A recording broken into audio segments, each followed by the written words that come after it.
Hello, everyone, and welcome to Lost Mind of Fandelver. I am the DM, and with me always are my amazing players, Julia, Matt, Jean, and John. Good to see you all. All right. So, again, quick announcements as I do every stream. Um, we are continuing to do our have our goals set for our Patreon patrons, our Twitch subs, and our YouTube subs. Just to remind everybody what that is.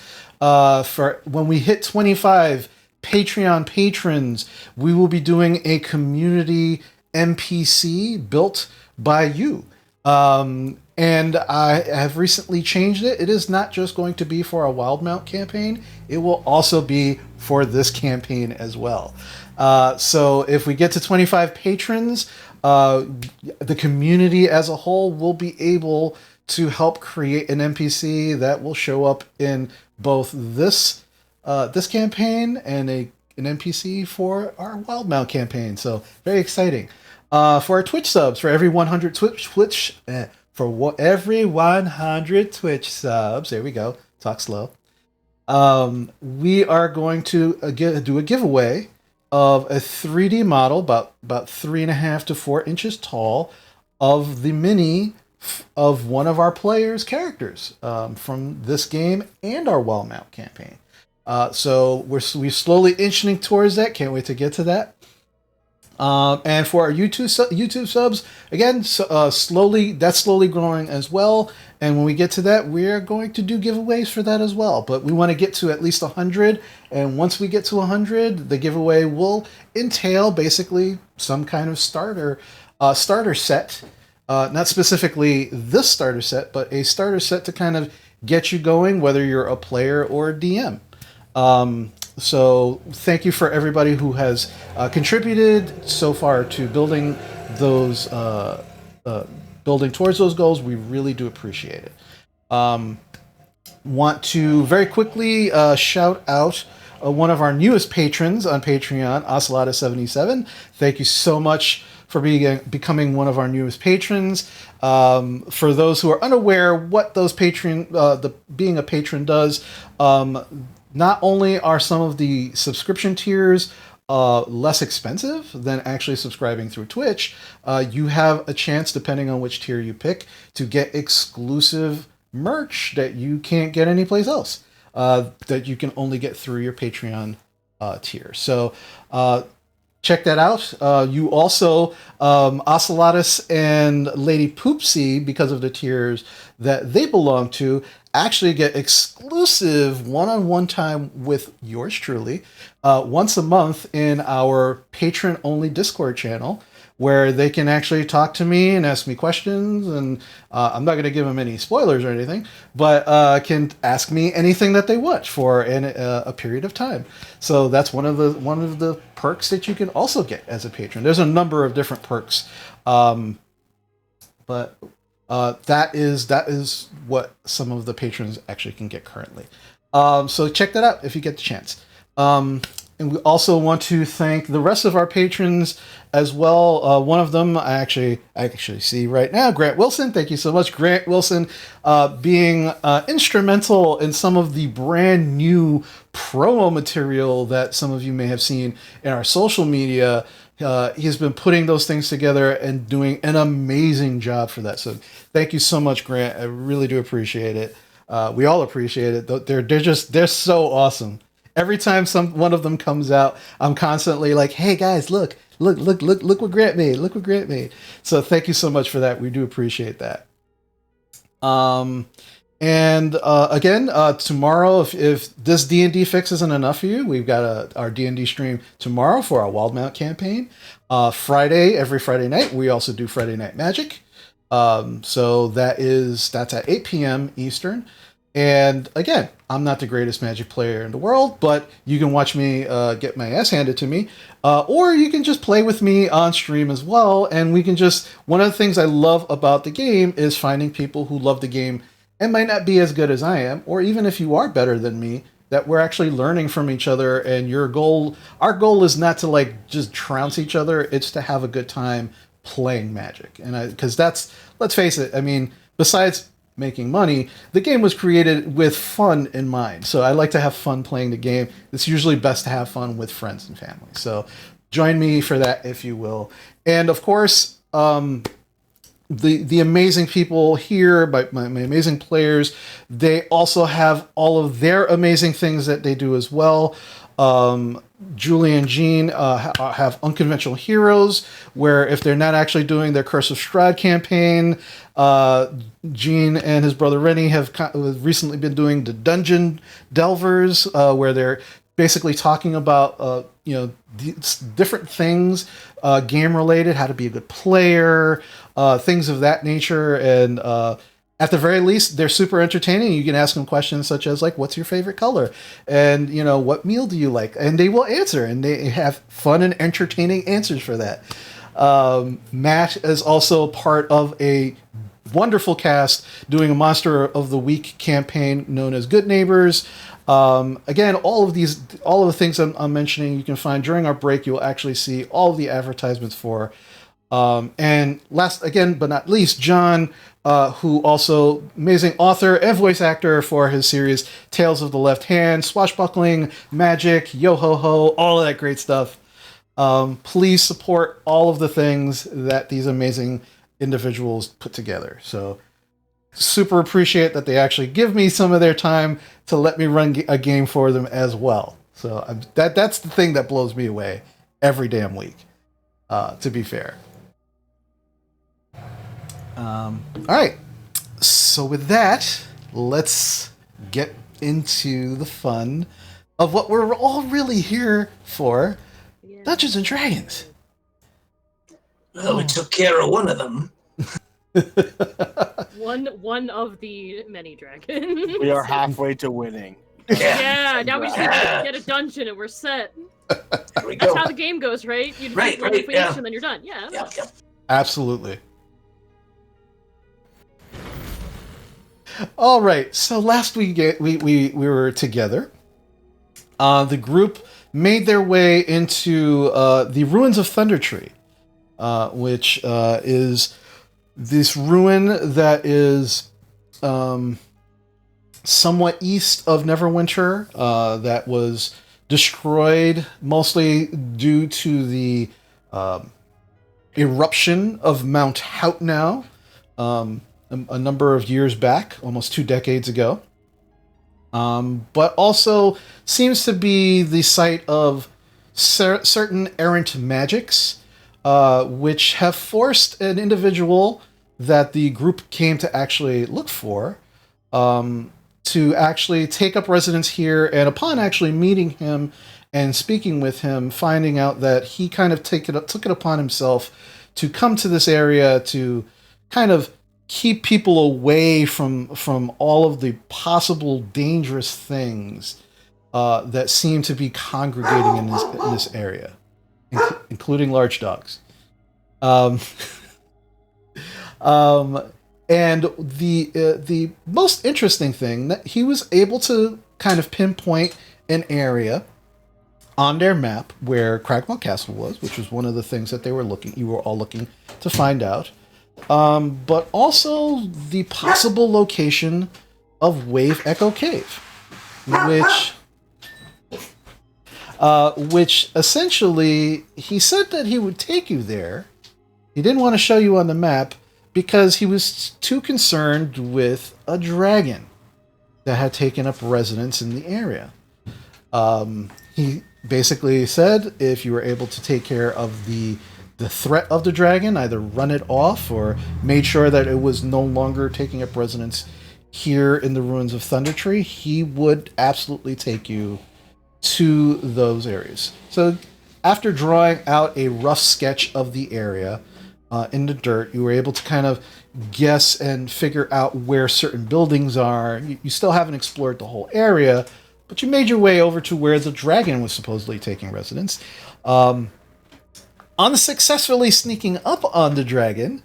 However, you thankfully, through the skin of your teeth, were successful in defeating the dragon after a harrowing battle, culminating in an amazing moment where Drovar, jumping off of the top of the stairs, screaming "For Ironhelm," just drove his battle axe into the dragon for the final blow, killing it, and then afterwards lopping the head off to make sure that it was really dead. And that is currently where we stand. You are the dragon's body is before you. Sand's head, which is still there, but it's just not attached anymore. Unfortunately, during the battle, Bocek and Teague, the small little dragon dinosaur companion of Gorple, fell. Bocek was revived through means of Goodberry, but unfortunately, Teague's body's still resting there on the ground. As we're coming back exactly at the moment where you had finished your battle. What would you all like to do? Drovar has taken the head of the dragon off, and he's just looking at it, trying to think. He promised to put it on his wall, but he doesn't have one, so he's like... We will carry it with us. all right, yeah, he sets it down and kind of looks around. It's like, so who's standing here? I'm gonna scramble over to Teague quickly, and I'll pull out the hunter's livery, and I'll begin chanting in Grung, and I'll kind of put my hands over Teague and see his rib is sticking out, and he got fucked up by that dragon, or was it the fall that killed him? I forget, but his awesome. Oh no, it was the poison. It was the poison breath. Yeah. So he's all withered, and I will begin kind of putting my mouth on the wound and sucking out the poison and spitting it on the floor. And let me know when a minute goes by. Okay. That is. Yeah, you're all seeing Warple do this, and clearly Teague is dead. There is no breath, there is no movement. It is just lying there still, the only motion being the jerking of Gwarple just, moving it and handling it and just kind of sucking out poison out of its wounds. You're all just kind of witnessing this. Bosser kind of leans over to Drovar and is like, "Is this custom for them?" I was going to ask you. You're the one who reads books. I have no idea. I was like, do we take him aside and say, no, it's over? Or is there's a place where things go when the time is done, and this is... Right, I mean, he's only, 3 years old? It's like, you gotta sit him down at some point and go, well, it's not just going up to a farm upstate, where they get to romp and play forever. No, there's things actually don't come back. I'll let him go for a minute while I check on Bocek. And Bocek goes over to Bocek. Bocek, are you okay? Bocek want beer. Bocek no feel good. Oh no. Okay, well, do you have extra beer? Maybe in bag? I get you beer? I carry keg on back. I have beer. She'll help him get that out. Then I've heard that some of my folk have sworn that it's more of a myth than anything, that you can make a good liquor or beer out of dragon's blood, but I'm not sure the green's the right kind to try it with, given how toxic they are. Yeah. Bocek get vial just in case. All right. Okay. About this time, Gorple, a minute has passed. As I kind of finish this deep prayer and cleaning his wounds, almost in a ceremony, Gorple will breathe the ancient word of life, taught to him the true name of it. And as he breathes, the hunter livery glows, and as he sucks in his breath, his chest and where his underside expands begins to glow, and then he breathes his mouth into Teague, and the energy from that seems to flow through, kind of tracing those emblems and tattoos, like that scaled runes across Teague, and he begins to glow. And I'll give it back to you. Okay. Yeah, and as you watch those scales that seem to have the look of runes, once you actually now can see them glowing, you slowly watch as there's breath now in Teague's body. The wounds actually slightly closing. The blood flow is staunched, and the eyes slowly flicker open as Teague kind of like, and then begins to slowly kind of get up. I kind of brush him off. I'm like, you did well, buddy. You helped kill a dragon. That's the first hunt. I just kind of look at Drovar. Can you do that for us? If Yeah, that's what I want to know. Maybe. I mean, you could eat a bunch of good berries. That's what we did for Bocek, so I suppose. Okay. Well, good that he's back. All right. Bolchek has beer. Teague is alive again, apparently. Now I want to find this dragon's treasure. Oh, It mentioned it had treasure, so I want to find they it. always do. Maybe it lied. Bocek like treasure. All right, so Drink your beer. Yeah, drink your beer. We will find treasure. Don't worry, I share. It's fine. Gorple, make sure you mark off a spell slot for that. I'll use my last spell slot because these people don't deserve it. Okay. Wow. All right, Basha and Drovar, please make an investigation check for me. 10, right down the middle. 12 plus 4.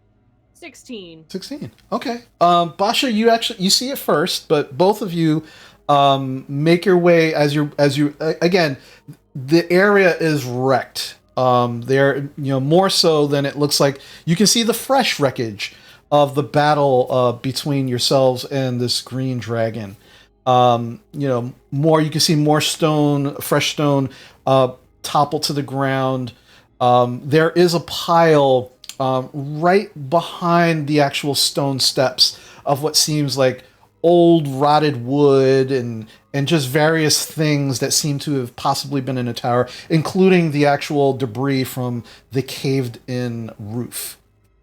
But you do find there is a chest, a very old looking chest. There is no lock, and what latch used to be there seems to be gone. But there is a chest sitting amongst the debris. And Basha, again, you see it first, and you begin clearing it off. And Drovar, you catch it immediately, and you both start kind of pulling the debris off of this chest. And the chest itself is about maybe 4.5 to 5 feet wide, and about 2 feet. 2 feet. No, I'm sorry. It's 5 foot wide, 2 feet deep. I'm terrible at this, so forgive me. So it's just a very wide, like long chest length. There you go. That's the word I was looking for. Rough week, folks. And it's only half over. The length is 5 feet. The width is 2 feet. But it is old. It looks very, very like the wood is somewhat rotted on the outside. The iron bands that are keeping the wood together are very rusted.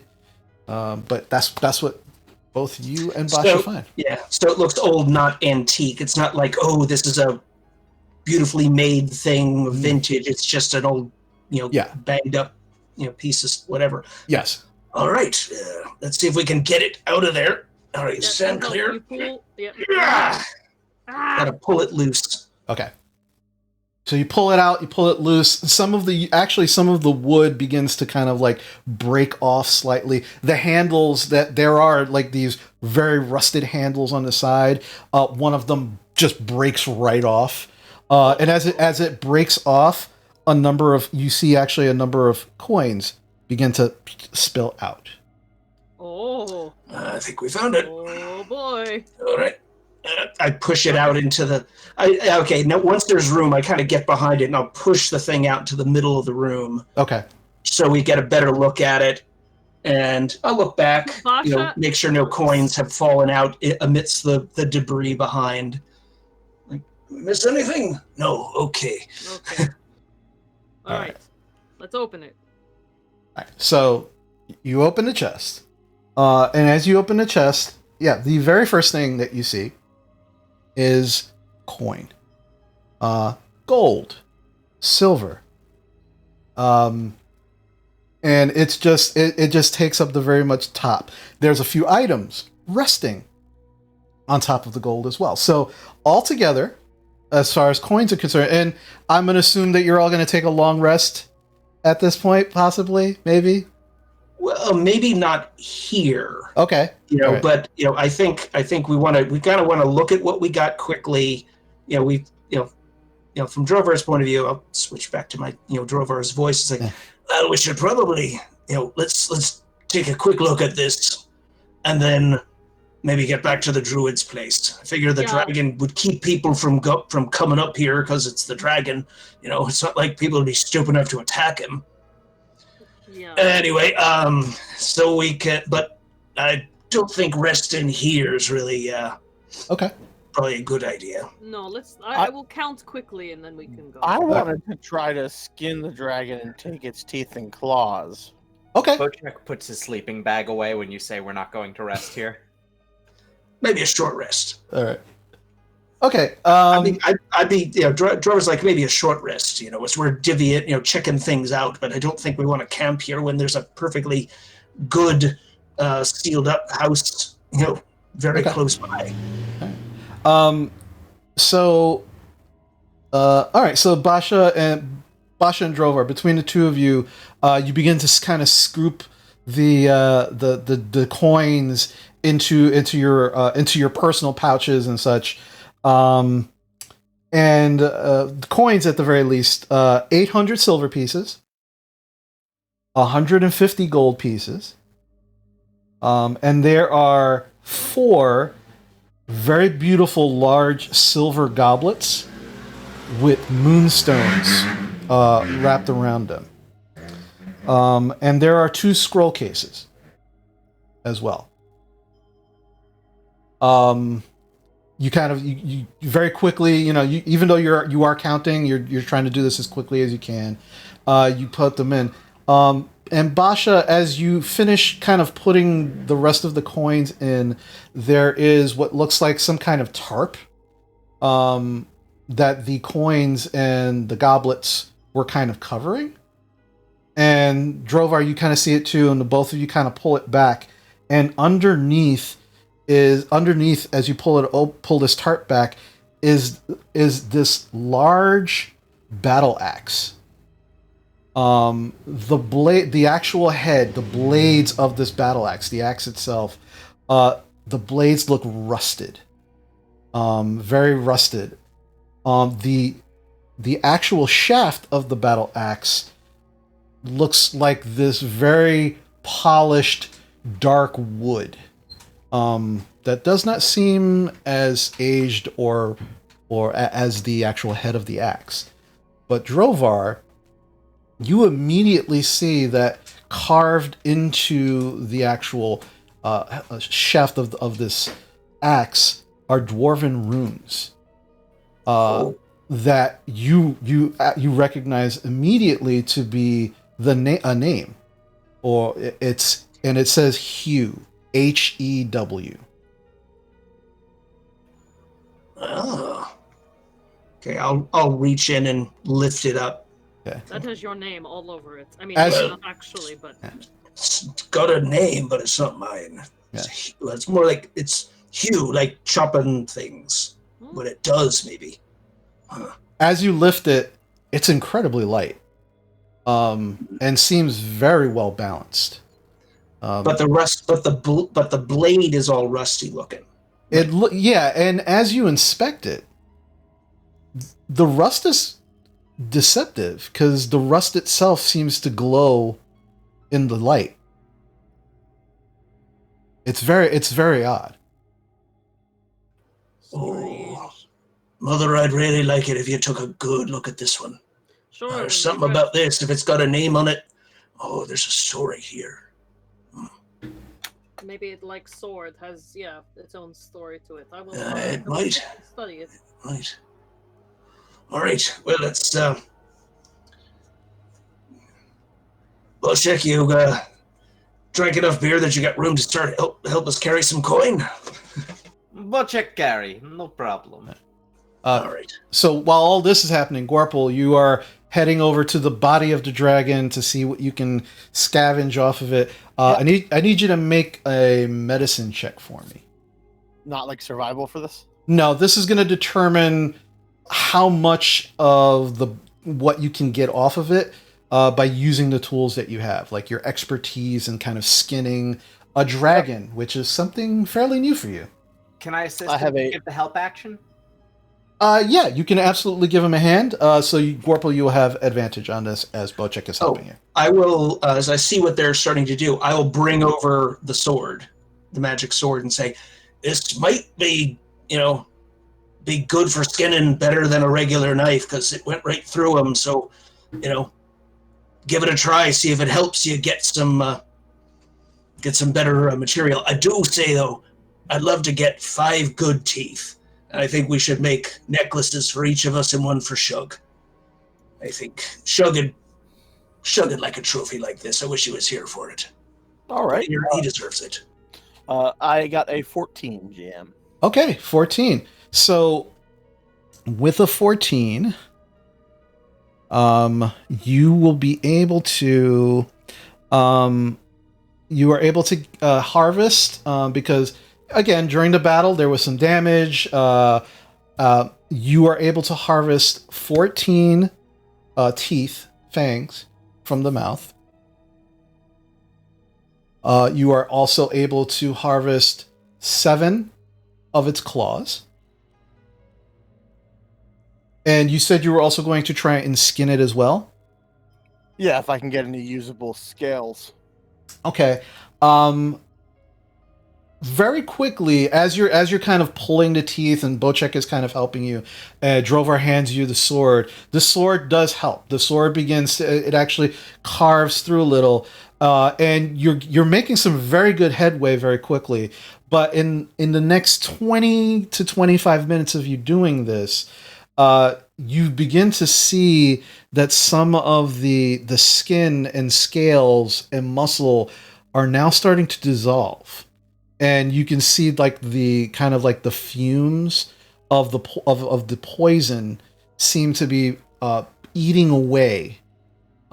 Considering that the dragon is no longer alive, there's probably no control over the acid anymore within its body, and now that acid is beginning to is making its way, kind of eating it. But you are able to get some scales. I will say that you are able, within that time, to get 4 pounds of green dragon scales. Was I able to get a vial or so of the blood? Yeah, with helping Warple, that shouldn't be an issue. You're able to take an empty vial that you have. I think you already all took at least 1 health potion at some point, so you do have an empty vial. And you're able to collect some of that blood. You try to go get some more, but again, you begin to see that there's like those fumes kind of starting to raise up from both the body and the blood, making those things not viable anymore. It's getting a little hard to breathe in here, I figure. Oh, yeah, let's definitely want to get some air. Does this dragon have horns, Jam? They look like they're beginning to form, but it looks like it was so young. They're not at all like in a way that you'd be able to kind of pluck them out. They're like little nubs. Oh, okay. So where its head is disconnected, does it have any poison sacs? With that medicine check, yeah, you can actually see one of them is absolutely ruined from Drovar kind of cutting the head off, but one of them seems somewhat intact, but you're not sure how long that's going to last, considering that the acid is starting to eat through everything. So I will try to harvest that and then empty one of my water skins and fill it with the poison from the poison sac. Okay, make another medicine check for me, because this is more delicate process. Yeah, I got a 5. I'm skilled in survival, not medicine. Yeah. Unfortunately, as you're beginning to carve through, you can see just the acid starting to eat away, and as you actually seem to separate the gland from its head, you look towards the bottom and you can see that there is a hole already open, and most of the poison has already been let loose from it. Okay, all right. It was worth a try. I was gonna say, during the 20 minutes while this is all going on, I'd like to try to identify the battle axe and I guess one of the scrolls, since it's gonna... Oh wait, actually I can only do one. Never mind, I'll just do the battle axe. Okay. So you pull Jan out, and you begin to cast the... Are you casting it ritually, or are you casting it... I always forget that I have that ritually, so yeah, then I don't need to use the spell slot, so I can do both. Yeah. I'm gonna do ritually for one, and then the other I'll just do it instantly. So Okay. I'll do the scroll instantly, but I'll take the time with the battle axe. I'll be talking to Jan about that fight while I'm doing it, so that takes longer. So yeah, so as you pull out Jan, the eyes flash open, and you open Jan up, and you begin talking with him.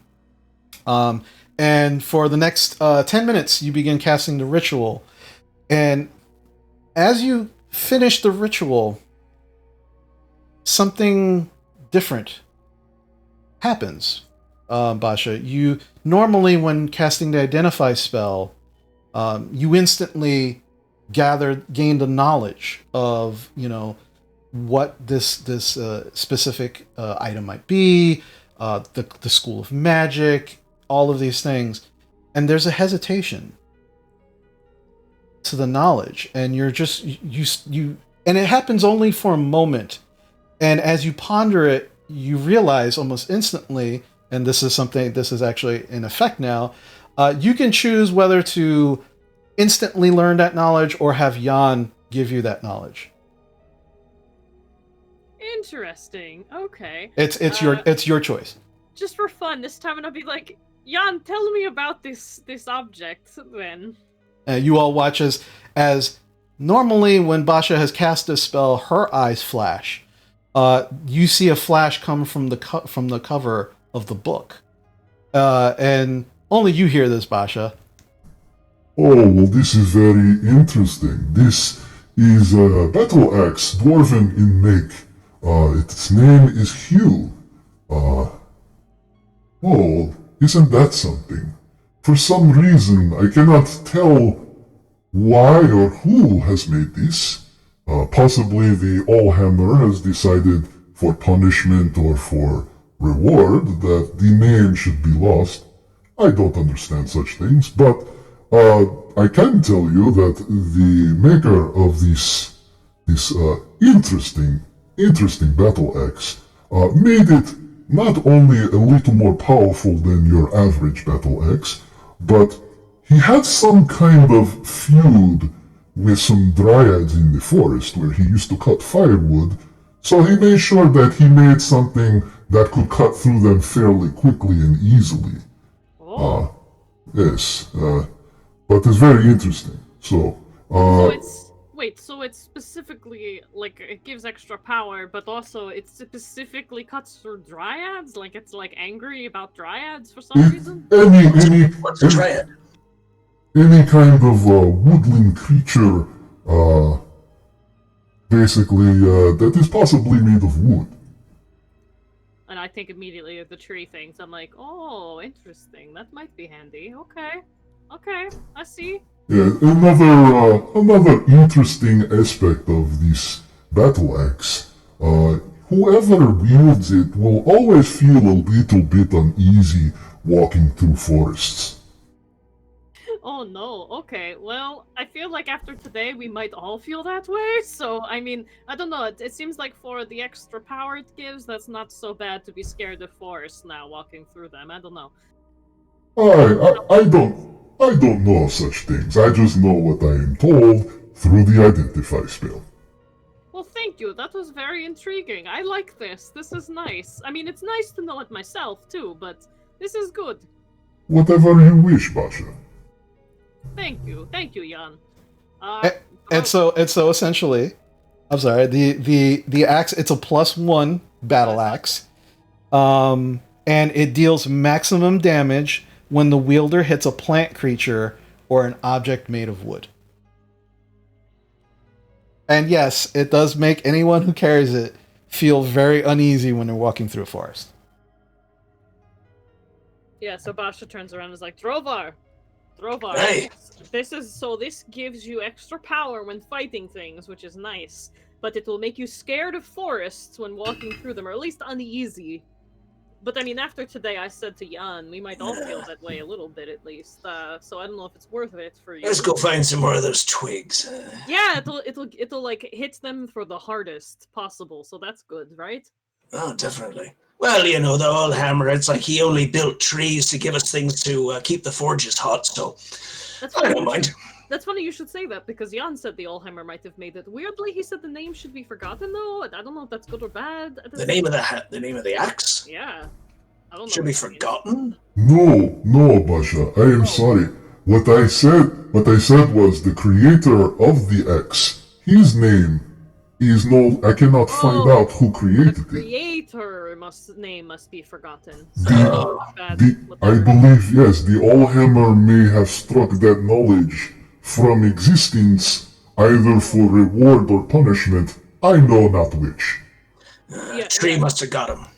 Yeah. Yeah, maybe the trees got him. I don't know. The dryads maybe didn't like him. I don't know. Well, So he's looking at the two magic weapons that he's sort of holding. He's like, "All right, my cup runneth over here." You know. I mean, But, if you want, hey, I'm happy to pass the sword on. I think the axe really feels, you know, it's. I mean, it just feels like a natural fit. The sword certainly works perfectly well. It'd be good to have somebody else with a chance to hit something that can only be hurt by magic weapons, because I'm sure we'll run into those eventually. Oh yeah. Bocek, have you ever used a sword? Bocek told, don't play with swords, you poke your eye out. I mean, I did say that when you were very young. That is true. At least once while babysitting. And Well- I know your mother said it, but I think you should try it. You're old enough now. Besides, you handle knives for chef work. How is this any different? Well, that's true. Sword, the weapon of war, knife, weapon of cooking. That's true. That is. In your hands, it looks like a really big knife. Yeah, that's true. In my hands, it looks like a great sword. These are all valid points. Well, in any case, I mean, I'll carry both, but I think the axe feels Maybe- right. Maybe I'm happy to. Maybe give Gorple greatsword. I mean, I'm a little bit more lithe and agile, and that's a big sword. I was just looking at your, biceps, which are the size of my torso, and figured that you could swing a sword. I'm sure you played practice swords with your friends. You could make it like, pretend it's like one of your play weapons and see how that goes for you. The only thing I'll say, Bochek, if you take this, the reason I switched over to it is because the axe wasn't the great axe doesn't do quite as much damage, but it had a better chance of hitting because it cuts through things.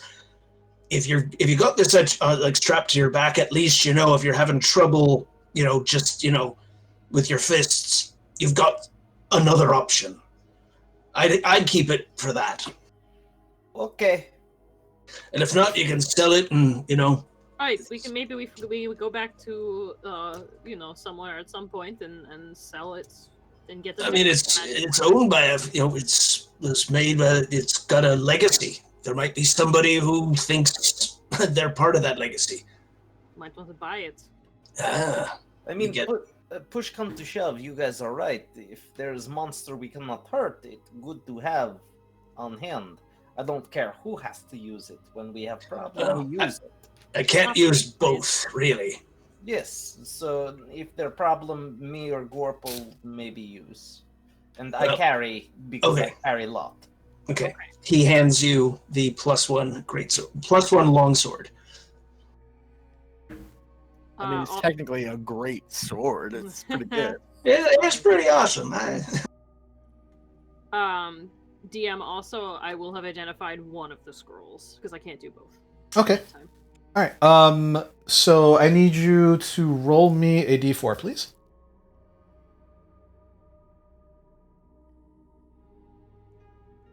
That's a 2. 2.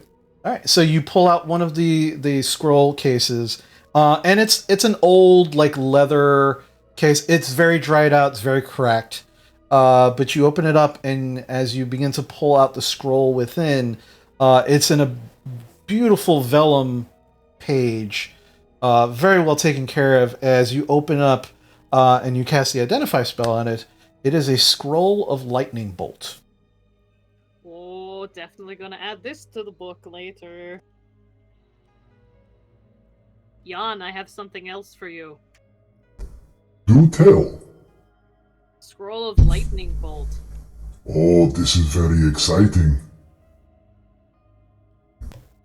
Look how pretty vellum is. Look at this. There was master craftsmanship. She's just talking to her hip again while you're all doing your thing with the dragon. Well, I've gotten, I think, what I can before these pieces rot. It seems like whatever makes these creatures be able to exist and fly and their general magic nature, upon death, their own energy kind of consumes them. This creature is, it's foul smelling, and that's saying something for a guy who lives in a swamp.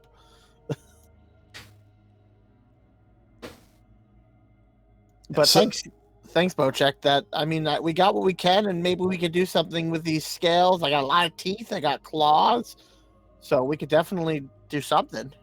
Yeah, I'm taking the head, like what is left of it. You know, it's like now that he's pulled off pieces of it and everything, does it, like if the flesh is stripped off and it's a skull, does it look like it would make a good trophy, or is it like too damaged and looks too like you were saying, it doesn't?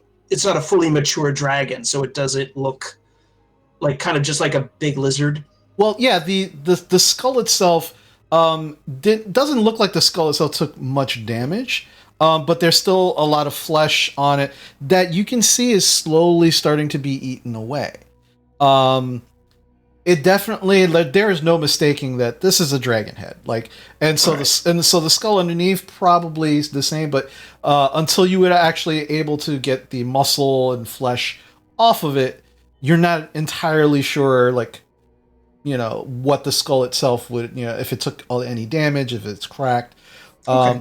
But it doesn't, the face itself doesn't seem very damaged now, except for the number of teeth that were yanked out or broken during the battle. No, that's all right. Okay, so I will take it with us, and thinking maybe I'll leave it outside the druid's hut and just see what little time outside does, if the flesh continues to slough off. Okay. Oh yeah, and I'll hop over and I'll retrieve my net. Yeah. Oh, it's a good thing. Yeah, very good. Yeah, it's a good thing you're getting to it now, because any longer in the actual dragon soup, if you will, would probably start to begin to dissolve it. But you're able to kind of get it, and you're starting to shake it off, and it seems pretty intact. Warple, that was very good thinking with net.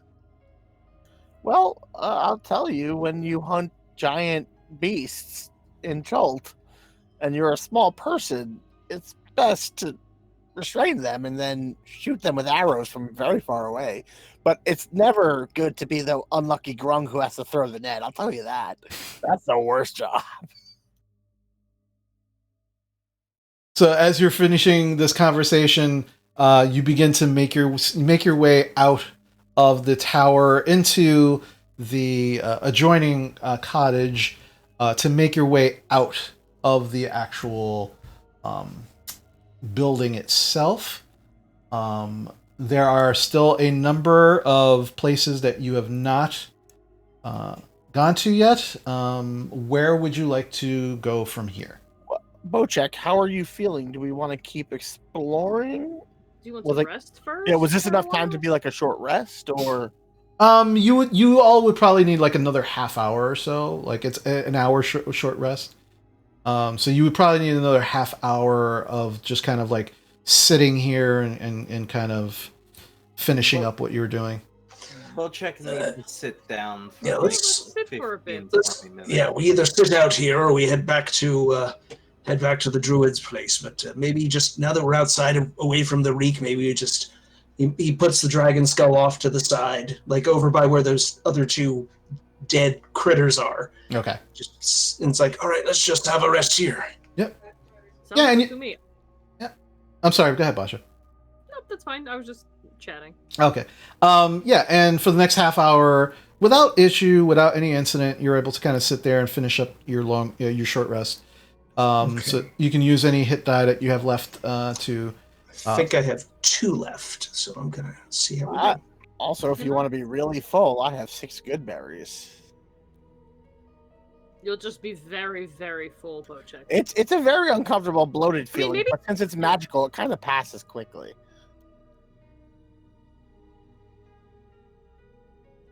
So after that half an hour, you heal up as you see fit, whether through hit die or a good berry, and you make your way from here to where? Well, I feel safe to travel down the path we didn't take. I Now really that want to... Yeah.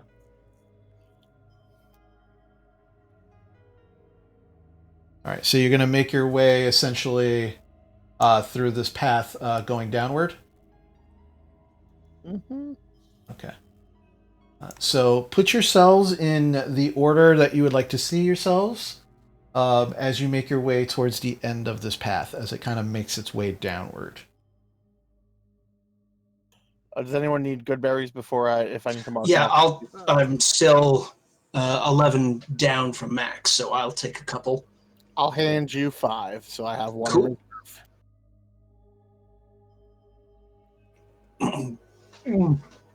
Okay, I'm ready to move. Just don't stand behind me. Yeah, a little bit of a bloated feeling, but get you full either way. All right. Somehow sitting for half hour makes Bochek no longer skin melting off, so I'm good. I imagine we patch up, like Yeah. use healing salves or Yeah. whatever. Yeah. That's some good beer you got there.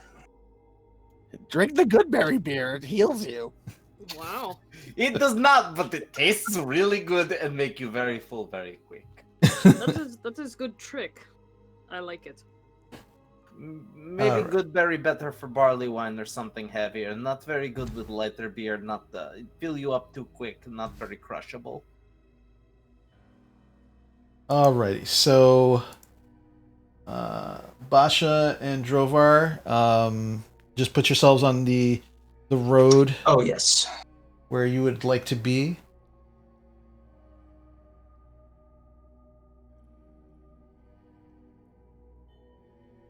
You want lead, Rovar, or you want me to take lead? Probably better if you're in front. I'll be right behind you, maybe, if Bochek wants to take up the watch our backs. Okay, Bochek, take rear. Okay.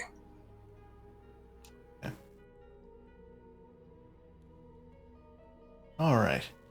So as you make your way toward down the path, and it's not very steep. It's actually it's a very winding path, making your way downward off of this hill.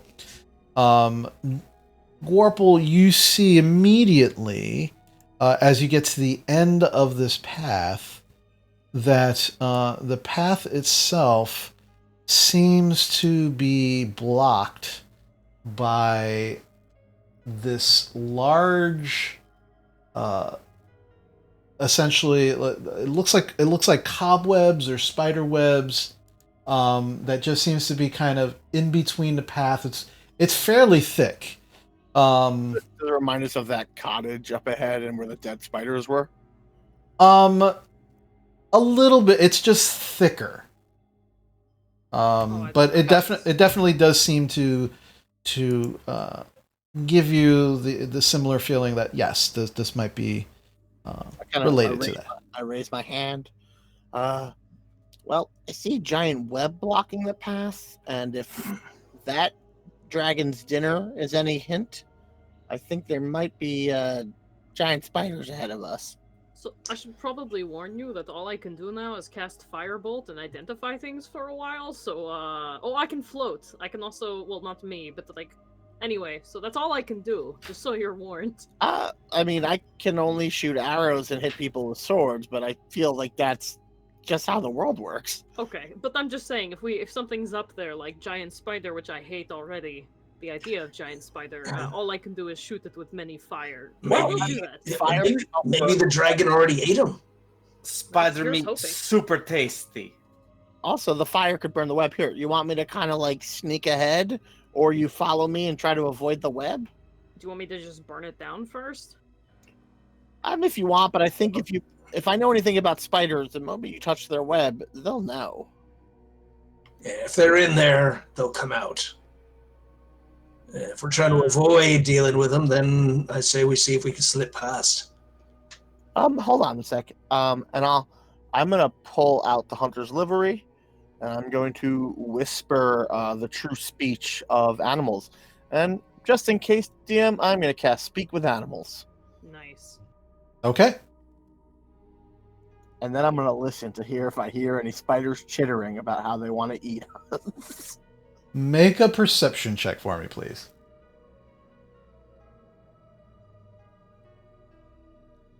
Oh boy, that's a natural 20 for 26. Whoa. Nice. All right.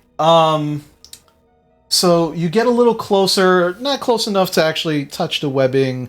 As you can see, it does stretch across the road, and you do notice that besides this road, this trail actually continuing further to the west, there does seem to be an entrance immediately to the south that is also blocked off by the webbing.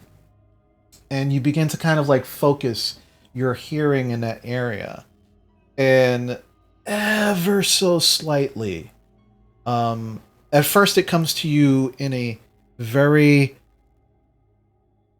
it's almost imperceptible chittering noise that sounds similar to like a cicada, but there's more bass to it. And it's very, very slight. And what you hear is noise, noise, quiet, quiet. And that's all you hear. I take a moment, letting the wind carry the noise. Yeah, there's definitely, I don't know how many, but there's definitely some. I could call to them to ask them not to attack us, but that also might just entice them. I mean, don't they just want to eat us anyway? Yeah, Can you talk to them, or are they just still animals that you can understand them? Oh, well, they can understand me too, much like I talk to our new horses. Yeah, but it's not like when you're talking to the horses, you're going to be discussing, the themes in the latest play you saw. It's like, what can you actually say to them? Well, I'm going to warn them that we are very dangerous and that we will kill them if they come out. And that we killed a dragon that ate at least 2 of them. Yeah, but that might entice them because they might think that dragon's gone, so it's safe. Oh yeah, that might be I bad. was thinking it's like we killed it, then they're afraid of How us. about I just burn their web? How about you be ready for when they come out, if they come out, and I will attempt to dissuade them from trying to eat us. Worth a go. Holding Jan and a fingerful of fire. I will wait. All right. DM, can I creep a little closer across this hill without being in the web? You would be able to do that. Let's see. Specifically, yeah, you could do it here and over here. But if you want to get closer, it would probably be over here. Without getting into the web. Yep, I will attempt to stealth forward on top of this, and then I'll start making a call to them. Just watch your backs. There's trees all around us. Oh yeah, those trees, those scary, scary trees. Oh yeah, Drovar. They loom a lot more than they used to. There's just they're watching us. Occasionally, yeah. Occasionally, you think you might see a twitch. Might be the breeze, but it might be an arm or finger or leg even. You're not sure. Corporal, make a stealth check for Teague, please. Yep, I got a 14. 14, okay. Ooh.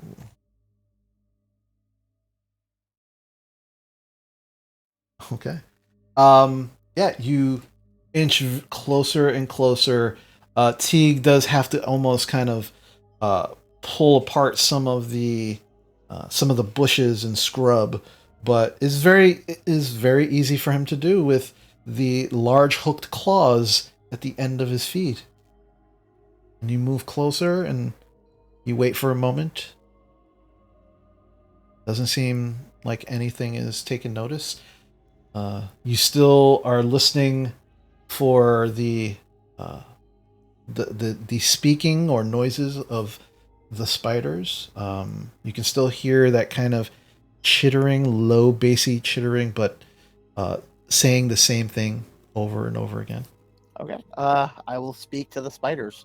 I will go, and I kind of like switch into like grung, and it kind of like comes out as chitters among the echo, and I go, "Oh, mighty lurking hunters, those whose stealth is beyond bounds.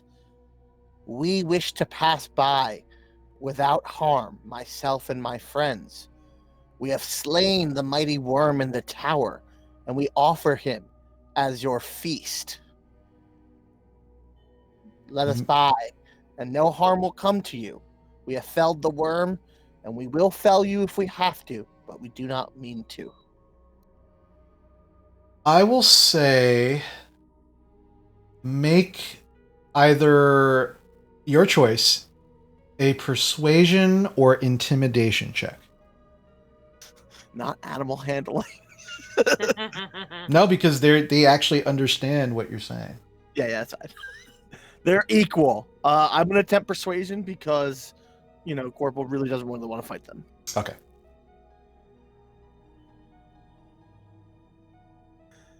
It's a big 7, a solid 7. So persuasive, the most persuasive. All right. Immediately as you say this, and the rest of you can hear this odd, like, mixture of croaking and chittering. It's really disturbing.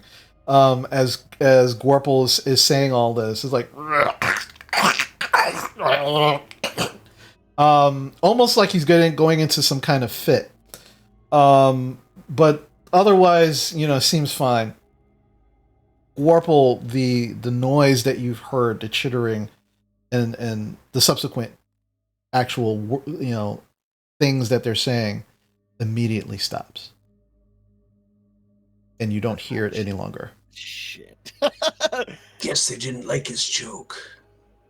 Everything We start with two halflings walk into a bar. I don't know. Okay, I'm gonna start burning this web in like 30 seconds. Yeah, and I'm then like, come back. they're not answering, which generally means that Get back I'm gonna here. burn the web. burn the web, I guess. I'm gonna start burning the web. All right, All right, start so- moving. I'll move one square closer. It's like, okay, this just ain't All right. this ain't sounding good. All right, Basha, you need to get a little closer in order to. Yeah, I'm Yeah. gonna. Can I do it from there, or I'll move here, so I'm in the corner of the. So what's what's your range? For that? It's firebolt, right? Sorry, I realized I was off there. 120 feet. Oh yeah, absolutely, yeah. So you can definitely do it from there. So roll to hit.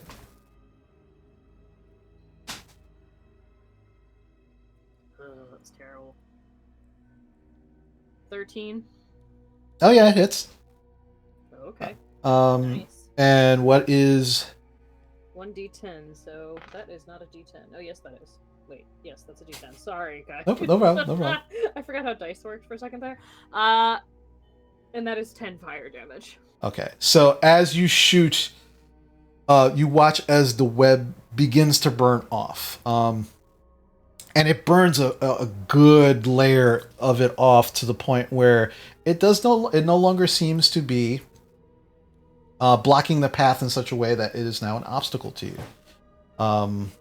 And so, if you wish, at this moment in time, at least in that area, for that web, you could move without being impeded. But as that happens, Corporal, you hear it first. You hear this large, and then the rest of you actually hear it. You watch as climbing over the wall right at your direction, Gorple, is a massive giant spider. It seems to just completely just climb over and seems to be headed in the direction of the voice that it heard, And I need everyone to roll initiative.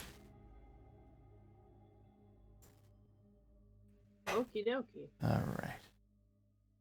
So let's get that going.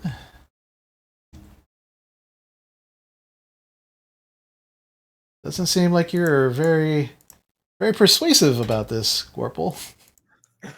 Weird that, I'm not persuasive or intimidating as a frog person. So strange. Yeah, it's so odd. Ava just wants to kill him. It's Yeah.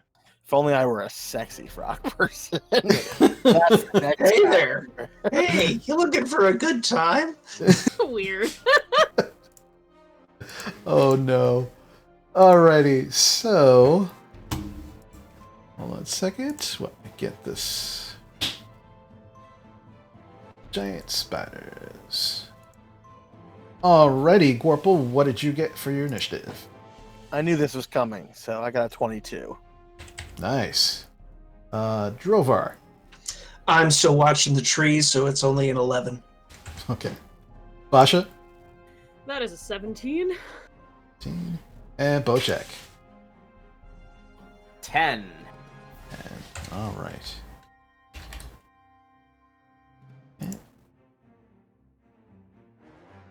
Alrighty. So, Warple, as the spider is just climbing over the wall and is now within your melee range, you are up first. What would you like to do? I sigh, and I speak to Teague in a voice he can truly understand, because now that we speak the same language, I go, all right, kill him, I guess. All right, so point of order. So while you are mounted on Teague, Teague can only take a number of actions. One of them not attack. You I can give a bonus action to let him attack. you would actually you would have to unmount him first in order for him to do that. Okay, that is a ruling that you are making? Because that's Well, not no. Okay, I'm just gonna check the mount because if I only ask this because he is a high intelligent creature, so he can make his own actions independently. If your mounts are smart enough, they can do that. That is why. Okay. I'm just gonna. I just not that I doubt you. I will dismount for the sake of you not having to look up the rules. Okay. How tall is that tree? The one. Let's see. That one right there. Oh, that tree is 10 feet tall. Great. So I'm gonna leap off of Teague's back with half my movement is about 10 feet. So more than 10 feet, but not by much. And I'll leap so that I'm not flanking, but I am able to attack the spider because you said it's like right over the wall. Yeah, it's like it's climbing right over the top of the wall. All right. And as I do that, I kind of draw my machete across my skin and stab downward. Okay, go for it.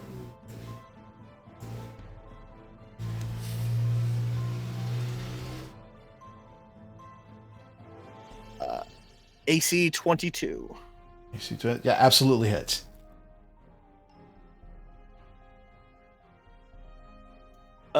Eight short sword damage, and I do not know if spiders are immune to poison.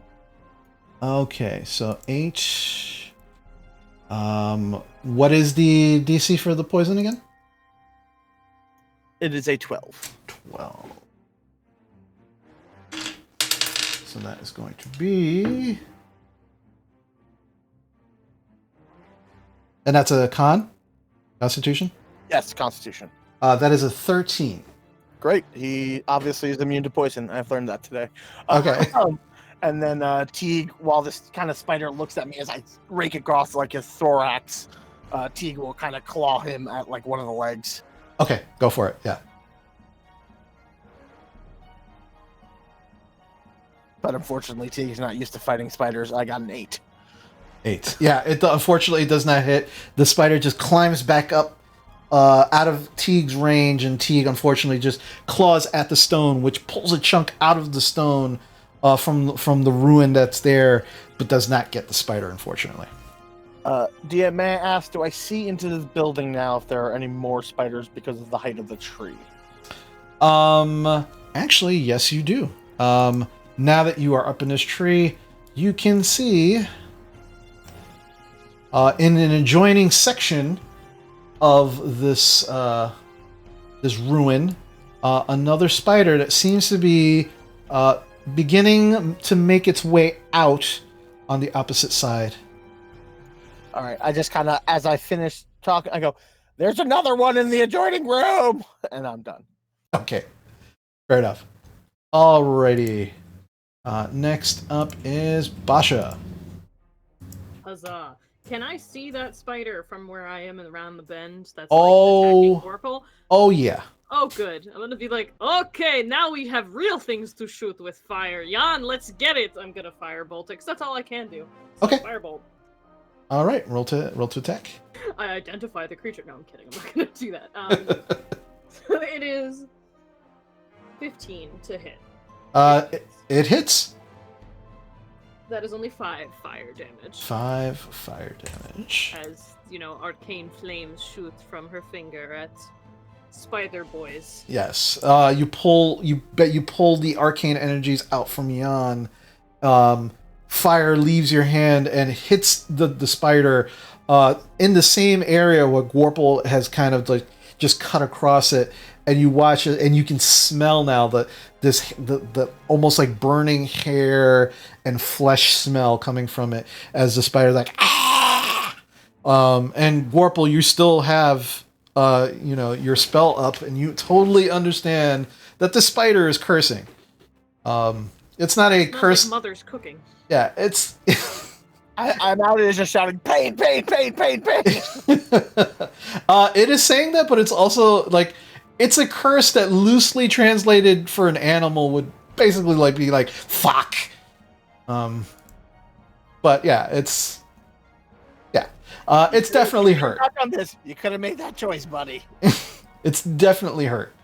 All right. Do you want to move from where you're at, Basha, or you want to stay where? Well, not until someone else moves forward. No, I stay right here. Thank you. Okay. All right. So you stay where you're at. Next up is Drovar. Okay, I will move here, and I'm gonna hold ready my action. Basically, he said there's another one. I'm waiting. If another spider comes within range, I'm gonna take a swing at it. But I don't know where it's gonna come up over the wall. Is it gonna come through the front door? Through the webs? I don't know. I'm just kind of waiting for the other one to show up so it doesn't, get around and flank us. Gotcha. Okay. So you're just readying your action for an attack. Yep. Yeah. If 8 eyes show up, I'm putting this new axe right through them. Gotcha. All right. No worries. So holding your action. So next up is Bocek.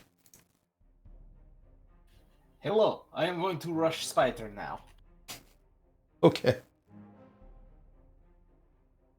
So just as a reminder, each square is, for purposes of movement, is 10 feet. So if you are square to square with a creature, will be considered in melee. So just as a reminder. Okay, maybe Bocek not able to rush the Spider. I think so. You've got an extra movement. You could get to there. 10, 20, 30, 40. Yeah, you could make it there. You have 40 feet of movement, right? Just checking. If he went to the other side of Teague and was in the web, then there would be risks for getting entangled and stuff like that because it's still there. Possibly. Okay. So is this melee range? No, I don't think. Yeah, so. no, that would be considered melee range. Oh, okay. In that case, I'm going to punch a spider in its spidery face. Yep, go for Punch it. that spider. Yeah, the ruined wall itself is maybe 5 to 7 feet tall. Like, it's not very tall, and this large spider body is just crawling over it at this point. 16 to hit. That hits.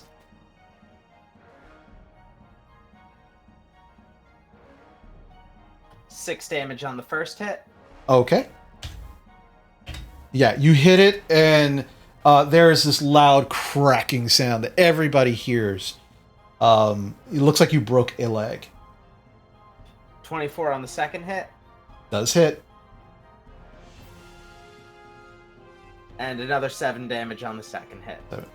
Right. So as you break you break one of its legs, you watch as it kind of shifts slightly and tries to compensate for the loss of that leg as it's like chittering loudly.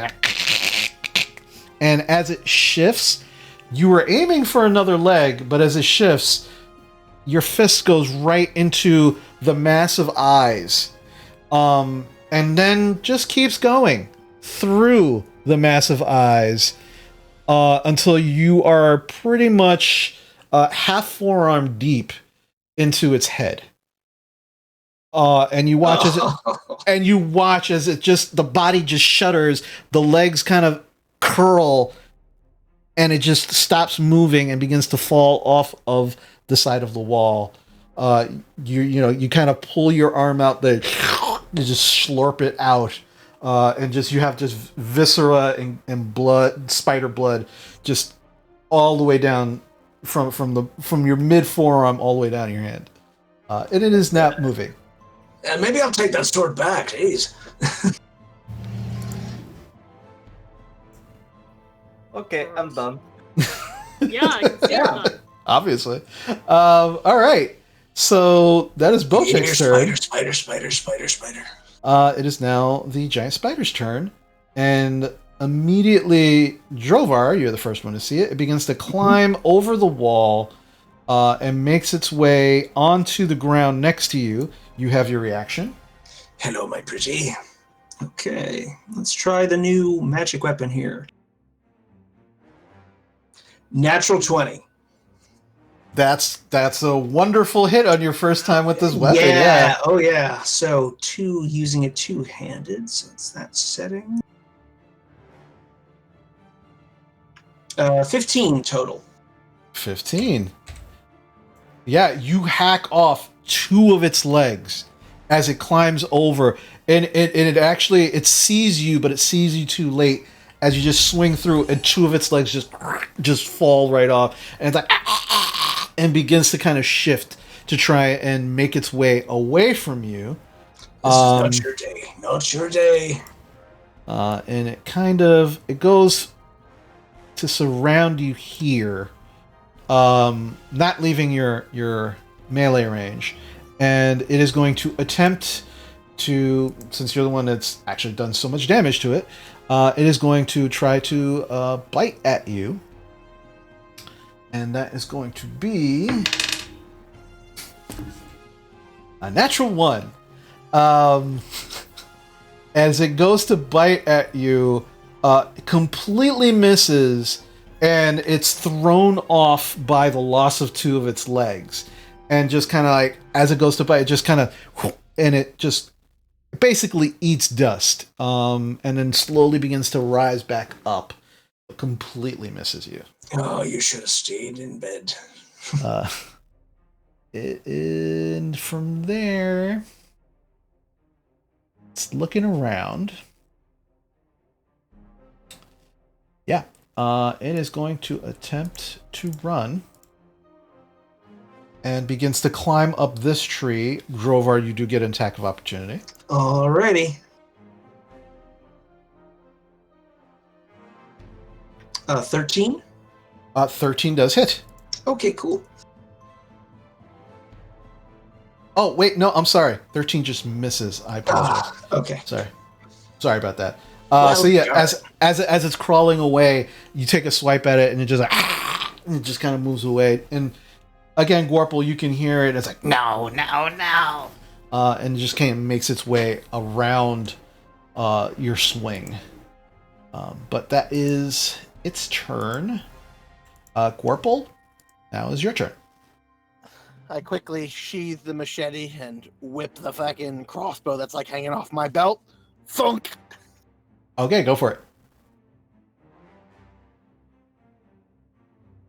I believe I missed for the 13. Yeah. Drovar. Yeah, it's as it's climbing the tree, You take a shot and it looks like it's going to hit, but unfortunately it hits one of the branches of the tree, and does not hit. All right. I bonus action. I go, you know what to do. Take him out of that tree. Teague will run over there and then charge the creature. He has a climb speed. Okay. Make an attack for Teague.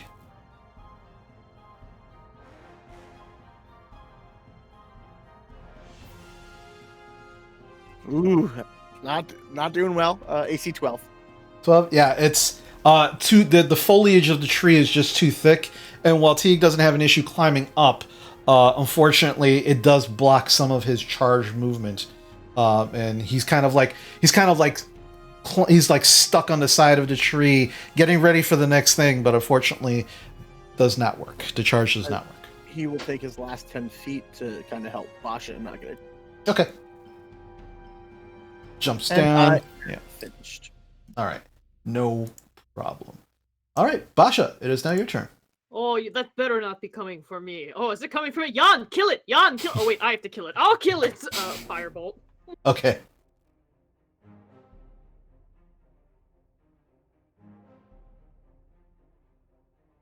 $17 to hit, 17 does hit. but only 3 fire damage, unfortunately.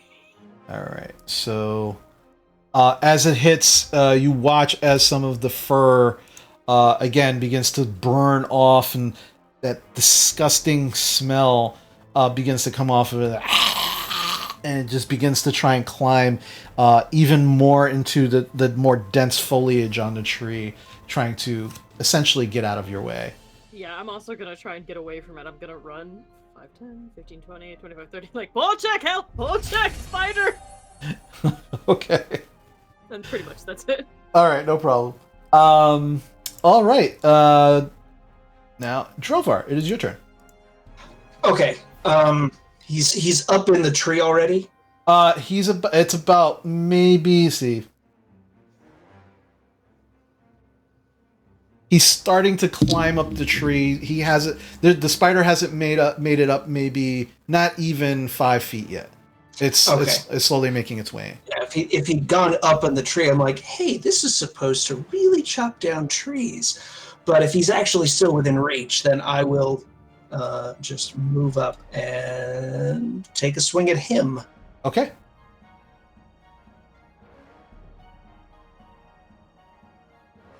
A 23, I think. That hits. Yeah. 8. 8 damage. All right. Yeah. As that'll do it. As you just cleave into it, as you watch it, it's climbing away, and it's got its eyes on the last thing that tried to attack it, which was Basha and Teague. Doesn't see you coming, and you just hack the last of the last 2 legs on its right side. And as it does, it just starts gushing more of this like blackish ichor from its body, and it just and then just curls up and just falls to the ground, unmoving. I look over at Gorble. Hear any more? I don't think so. Make a perception check.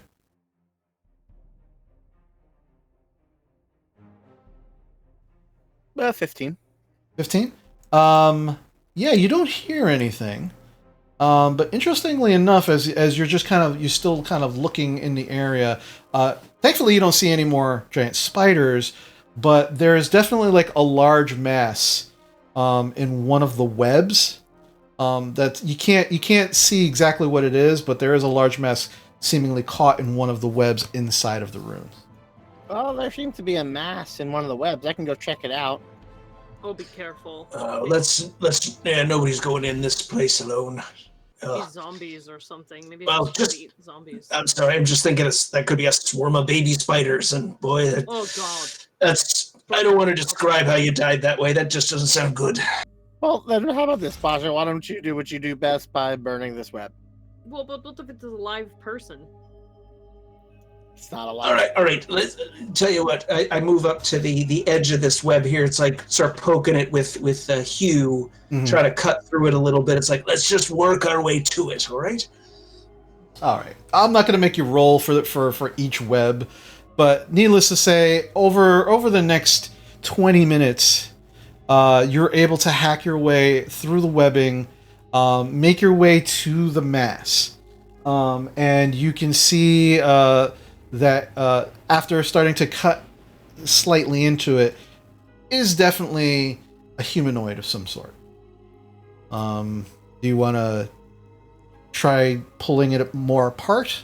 Yeah, we'll cut it loose and like bring it out of the chamber. Maybe like lay it down, outside the door, so out in the open, so we can. Okay. Careful in case it's zombie. All right.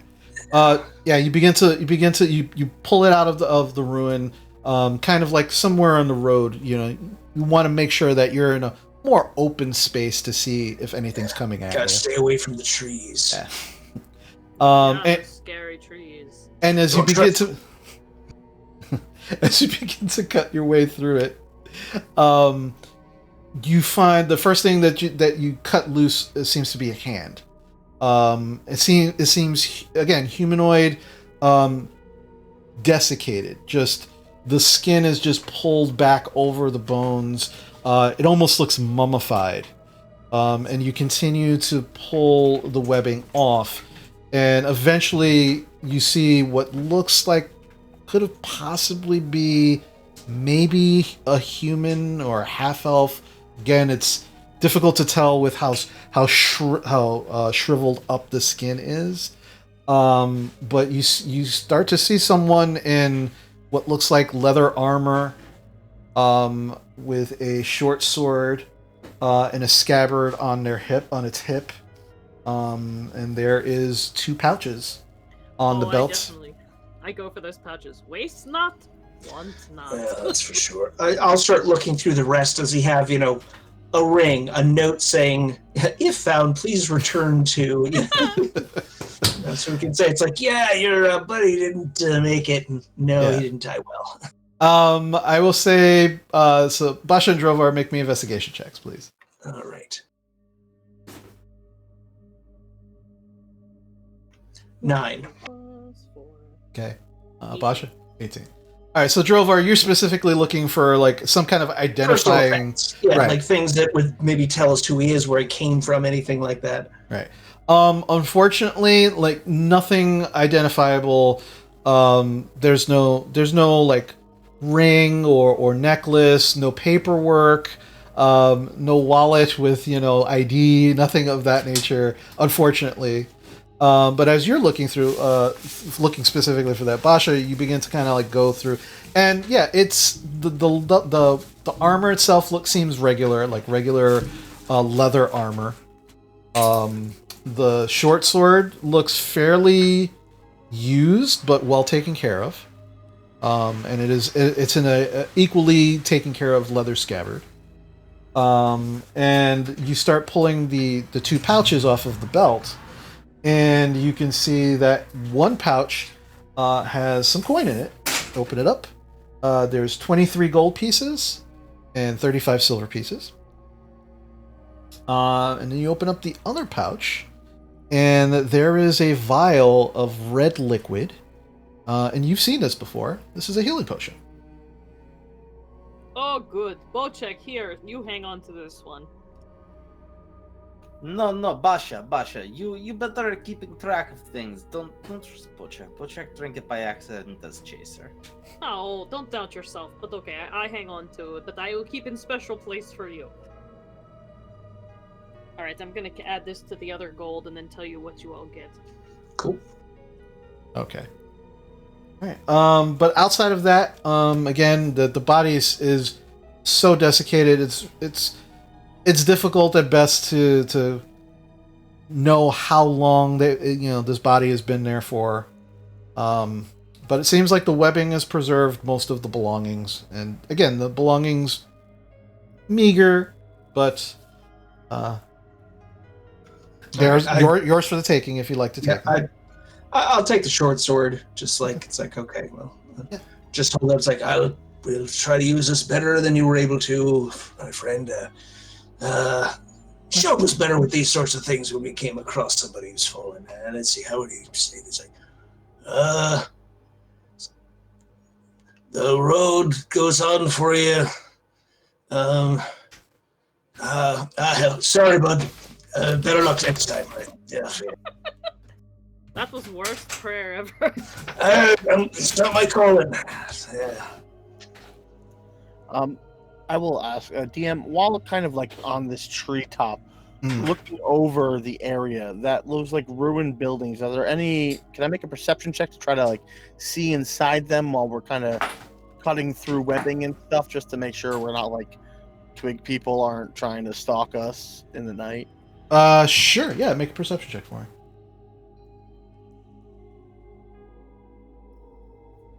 It's too far. I got an 8. Yeah, you're looking around. You don't see any of those small, twig creatures. Things seem pretty quiet. Basha, and Gorple, I need you both to make intelligence checks for me, please. 19 on the die. I got a 13. 13? That is a 23. 23. Okay. Warple, since you're on the tree, you kind of like you kind of like do a 360, but as you're trying to look for these twig creatures. You don't see the twig creatures, but you do see across the road in this at this building that it seems mostly intact. The roof does seem to have taken some damage. There is like what seems to be an opening towards the top of the roof. But you recall, and then as Basha, as you see Warple kind of looking in that direction, it kind of pops into your head. You both recall that this is where the herbalist shop is. When you asked right off about it, and he kind of pointed out that this was the place where it was. Oh, that's the one. That's the one we have to go to. That's the herbalist's house right over there. Oh, you found it. Oh, we have good. to go. Let's go. Yeah. So you're making your way over there? Absolutely. Alrighty. So it's not very large. It's a small building, maybe 20 by 20, if that.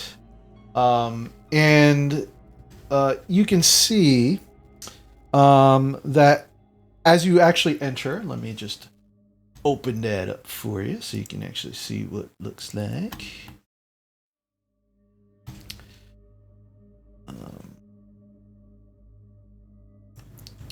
There is the open doorway. The door itself no longer there. And as you look in, you can see that the floor is cluttered.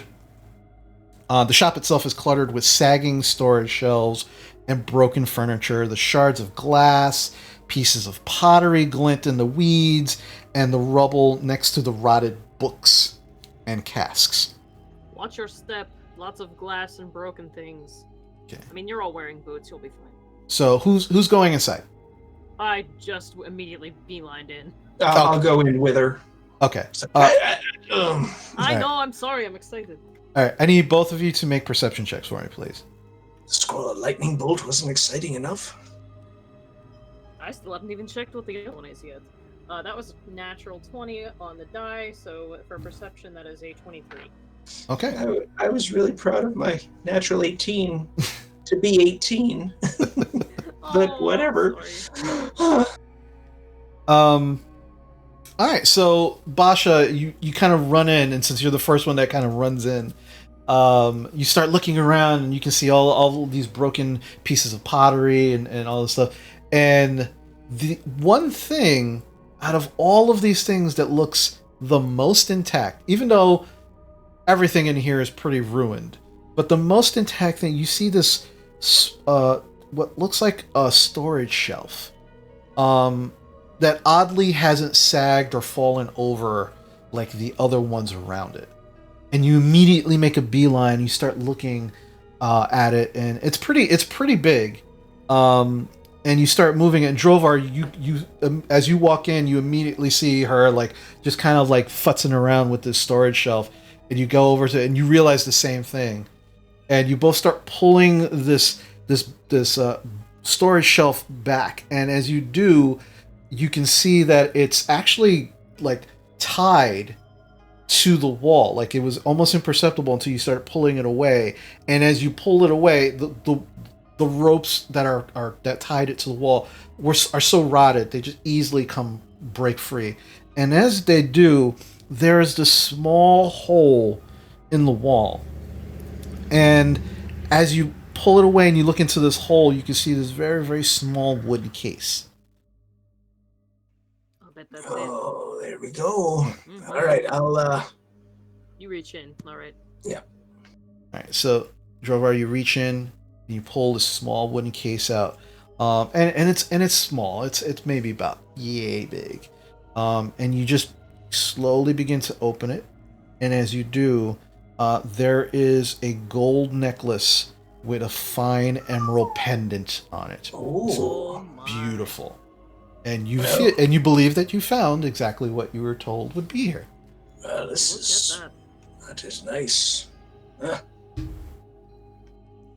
I should probably like check it for like other things than just being a pretty emerald on a rope, you know. I mean, Yeah, chain. yeah. That is probably a good idea. And I won't Yeah. check it by wearing it, even though I really want to. But I will look at it first. Oh, Bocek, play guinea pig. Bocek, You you know- want to wear it? This was given to us by a woman who told us it's a woman who lost her husband. Yeah. Uh, All right. Well, Bocek, you want a guinea pig and try it on? yeah, try it on. All right, Okay. here you go. Bocek, I don't know if this will fit in your neck. Well, if it does, then it's definitely magical. There you go. All right. So Bocek, you go to put this on, and it doesn't fit around your head, but it does have a clasp, and so you kind of futz with the clasp a little bit, and you begin to put it on, and it fits you like a very tight choker. But you are able to kind of close the clasp on it, and the actual jeweled part is just kind of like, it's not dangling, it's just kind of like raised slightly, like pointing at everybody, just because of how tightly it is against your neck. Yeah, take that off. If Does this mean I have to call Druid Daddy? no, let's No. let's just take that off. If you laugh, you're gonna break the chain. Come on. I'll be guinea pig then. For All right. 1 hour. Let me live richly for at least an hour. All right, so easily, Basha. Once you get it off of Bocek, it does slip over your neck and just hang very nicely around with your other pendant. I have too many pendants. And it feels cool to the touch. But you would expect that, considering that it's been in this very dry hole for as long as it's been. But at the moment, it just seems like a very, very nice chain and pendant. Right after 1 hour, I will tell you if it does anything else. Okay. Right, if you grow a second head, we'll let you know. Oh, that would be fascinating. Then me and Diana could just talk all day. I hate that. I hate that the most. All right. Do you want to know how much gold and money everyone gets? That'd be nice. All right. This is exciting. Everyone, please take 42 gold.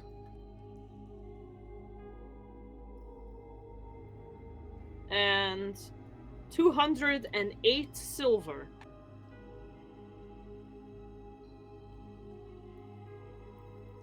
And each of you get a pretty goblet, and we can keep them and drink out of them and look really fancy, or we can sell them. Personally, I kind of want to keep mine, because this could be great, like, heirloom for kids, They can fight over it someday. It'll be great. He looks at his. It's like, it'd be a shame to break up the set. You can buy my share off, if you want. Alright, we'll figure out how much it is, and then I'll buy your share, and then Yeah. I can give one to each of them. Yeah, that seems nice. I like that better. All right. I mean, I'm already trying to figure out how to carry this dragon skull all the way back to wherever. Where is Helmet? Helmet? Yeah, you could make a bone helmet out of it. I could probably help you Pretty out. sweet. I could clean it out. I know how to treat skulls. I made a bow, and I kind of show you the horn bow.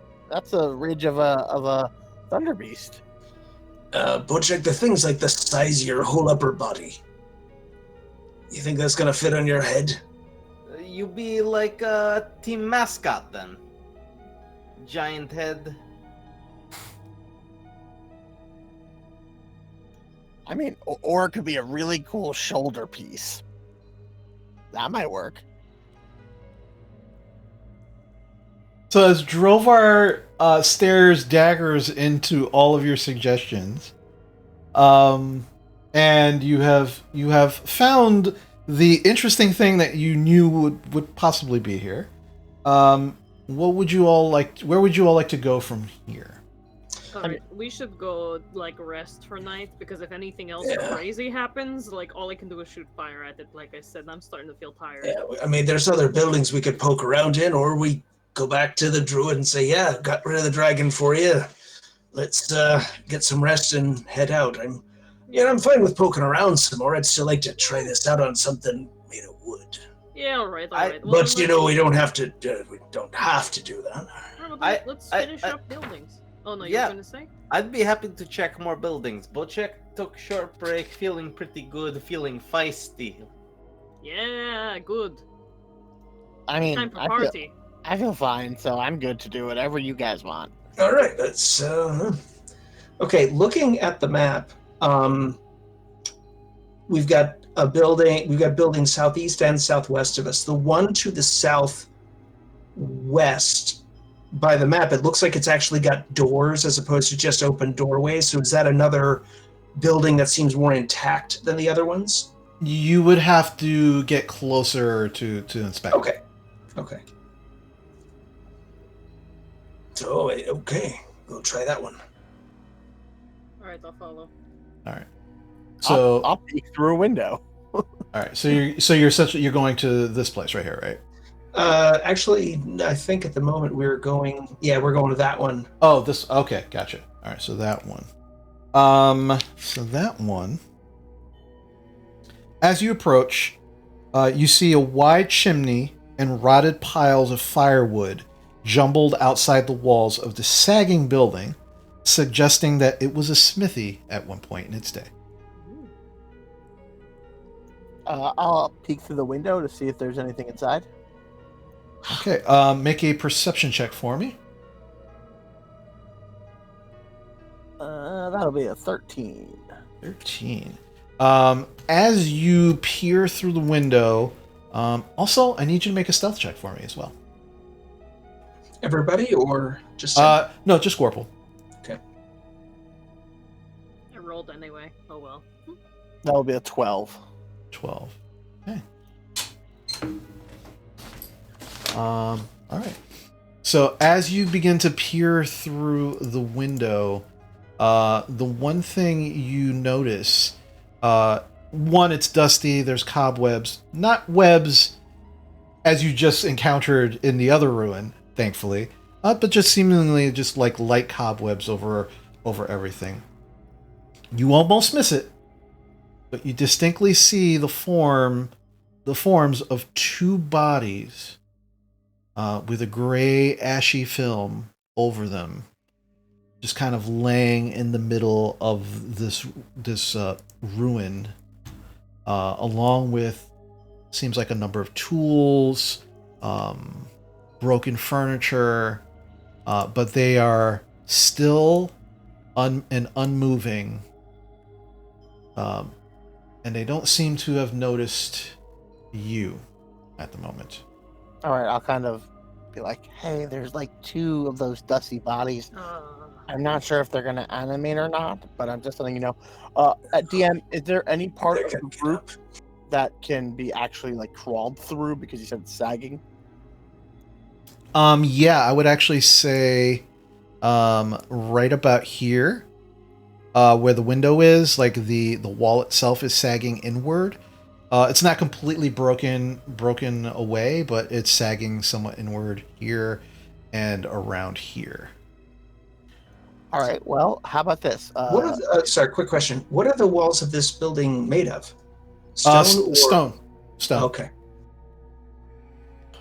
I could attempt to crawl through one of those holes and drop a net on one of them if you want to open the doors and start firing into it. I mean, we could just knock and see what happens. We don't have to go in. You know they're gonna get up, right? She said. Well, yeah, but can they into the other building? But can they get? But if they can't get out, do we need to go in at all? I mean, okay, look, it's a smithy. You're right. If Shug was here, he's all for going in there. It's not my calling. I'm not expecting I'd find anything that he's really going to want to see in there, but I'll take a look around if you're willing to go in there. But, Yeah, let's just knock and see if they can get out. Maybe they're stuck in there. That would be kind of funny. all right. Yeah, okay, so I will go up to the front door, and I'll just be like, got the axe in one hand. I'll just, count down silently.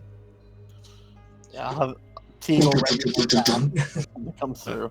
All right, so Drovar, you begin, and Warple, you're kind of watching. There doesn't seem to be any movement. Anything? Maybe they're actually just dead bodies. I don't see any movement. I mean, Oh, plain hard to get. All right. Well, we've sort of gone this far. What's the door is made of wood? Yeah, it's rotted wood. It's partially open, like not all the way or even halfway. It's just like partially. I'll check. You gotta. Maybe I throw a dart at one through window? I thought, are the windows sealed or like they're glass? Oh no, they're just like open portals at this point. Oh, okay. Oh, okay, they could have gotten out. Yeah, throw a dart there. Let's see if it. At one time, it definitely looks like there was glass, but not any longer.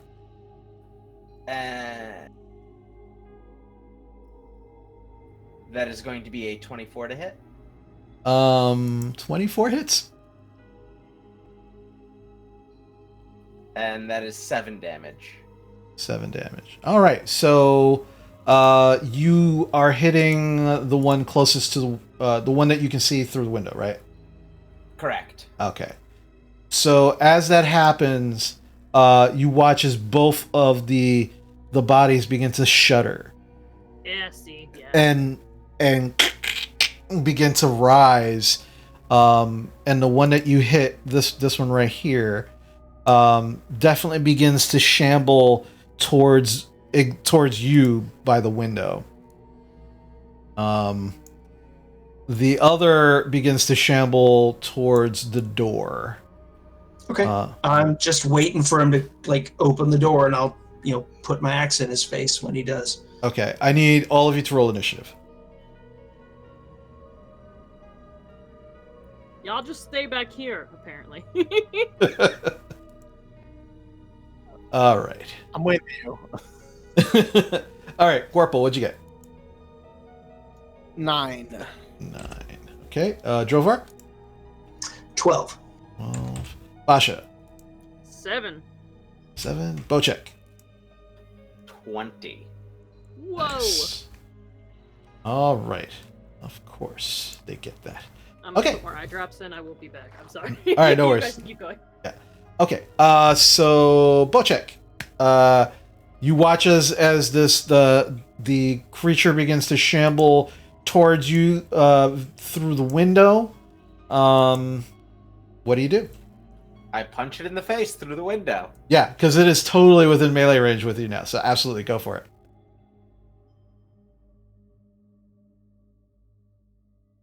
$21 to hit and Definitely hits. 9 damage. 9 damage. All right, so you hit it, and as you do, this large dust cloud just blows in your face. I need you to make a Constitution saving throw for me, please. That is only a 5. As a 5. Okay, you this dust gets all in your face and your nose, and you remember, oh yeah, and you now it's just like on you. It's feels disgusting and nasty. You for the next minute, you have disadvantage on attack rolls, saving throws, and ability checks. But at the end of each of your turns, you can repeat the saving throw to see if you can end the effect. But for right now, that's the effect that's on you. But you did a nice amount of damage to it. All right, I'm gonna take my second attack at disadvantage. Okay. Still a 17 to hit. Go for it. Yeah, definitely hits.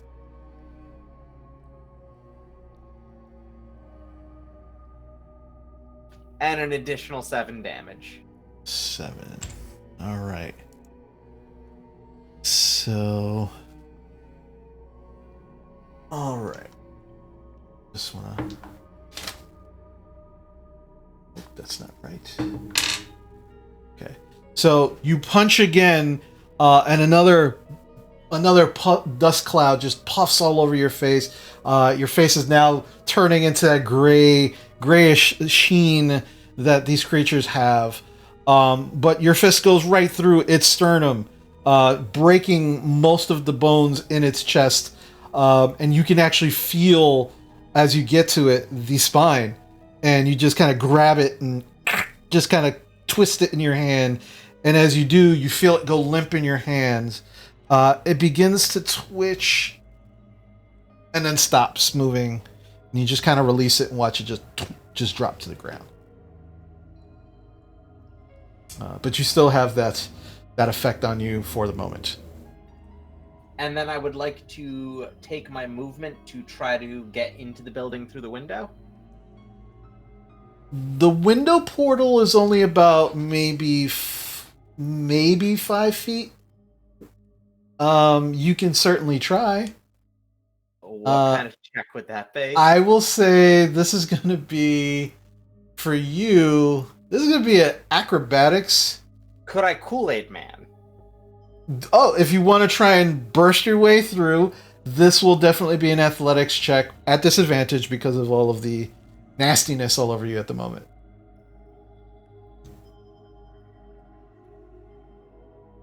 My first roll was a natural 20, but my second roll only wound up being a 9. All right. The rest of you watch as Bocek is like, he's trying to get all this stuff off. You watch as he reaches his hand in, not once but twice.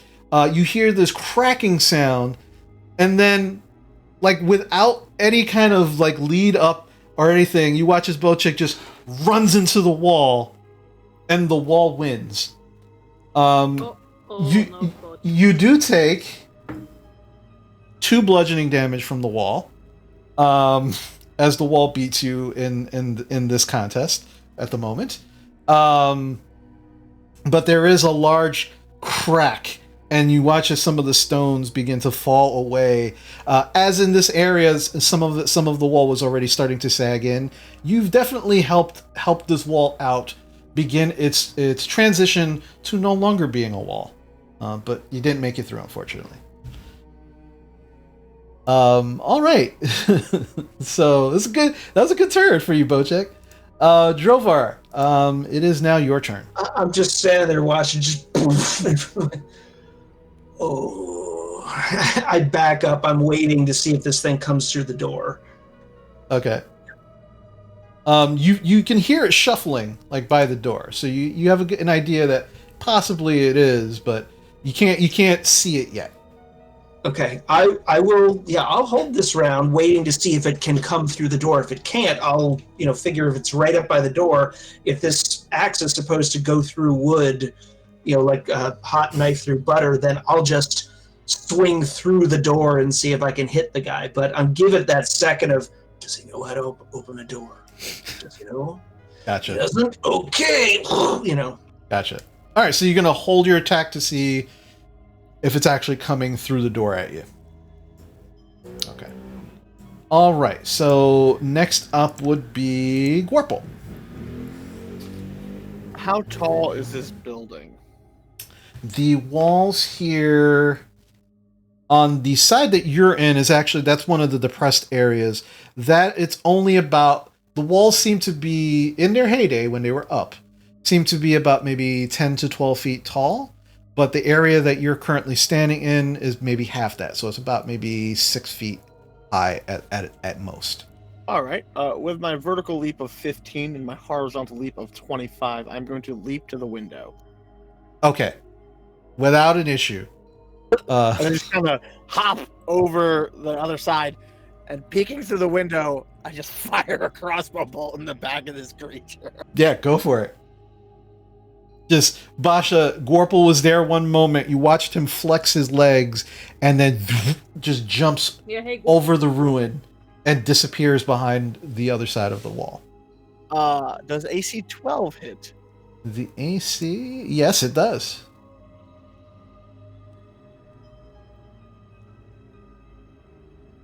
That will be 10 piercing. 10 Sunk. 10 piercing. All right, yeah.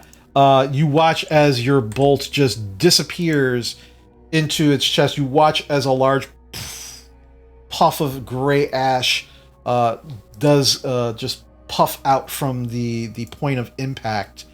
And thankfully, it is behind a door, and so Drovar, you are unaffected by the actual dust cloud that happens. As a bonus action, I whistle, and Teague will, I guess, so he can climb. Can he just move his 40 feet to get to the door behind where Gorple is? He's a climb speed of 40 also. He would, Like, can he get there in one move? yeah, actually he could, yeah. All right. So I whistle to him, and then, much like Jurassic Park, he will use his object interaction to clever girl open this door. I will say roll a, this will be a dexterity check for Teague.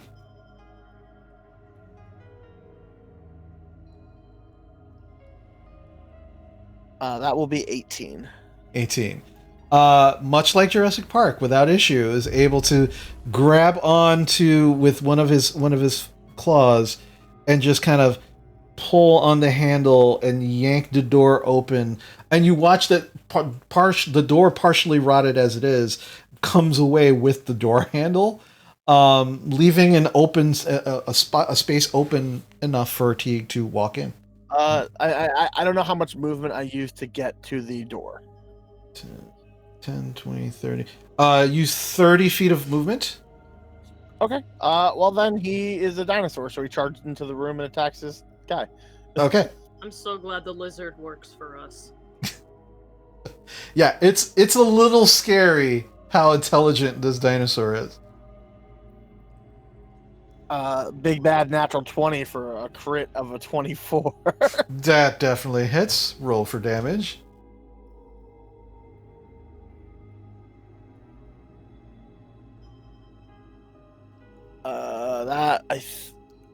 That will be a total of 10 slashing. 10 slashing. Okay. Yeah, it slashes at the the body, and again a large puff of ash kind of roils over Teague's face. I need you to make a Constitution saving throw for him, please. 18. 18.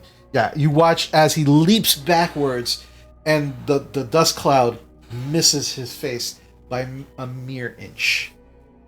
But is not affected. We are finished. Okay. That is... And it's your turn. Basha, it is now your turn.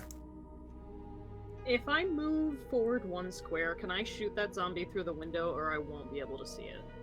You'll have a difficult time seeing it. You won't have line of sight. Alright, so I'm gonna move 1 square forward, but I'm gonna hold my action for if it comes through the door, then I will firebolt it. But, like, I just don't... Basha does not see the point in trying to, like, get around them to fire in the room at it, especially that because there's people in the room with it, like, you know. Gotcha. Fatigue. So Okay. I'm just gonna hold the action until it comes out, or she has a better line of sight for some reason. Okay. No worries. right, so you're just kind of holding your firebolt. Absolutely. Not a problem. All right, Oh. Jan, be on the ready. All right. So next up is the creature, the ash zombie. Now that it has something in its melee range, it just kind of spins around. Just you all hear the moaning. It's like it spins around. It's just going to take an attack on Teague. It's the easiest thing it can attack, and that's where the movement is.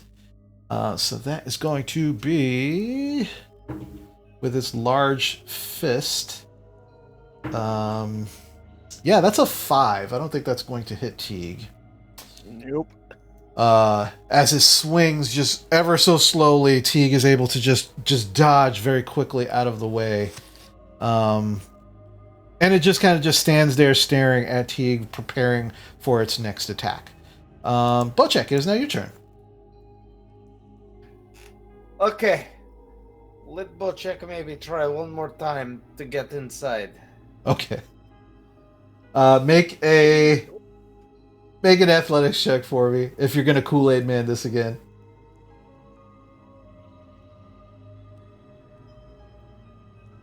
That's another 9.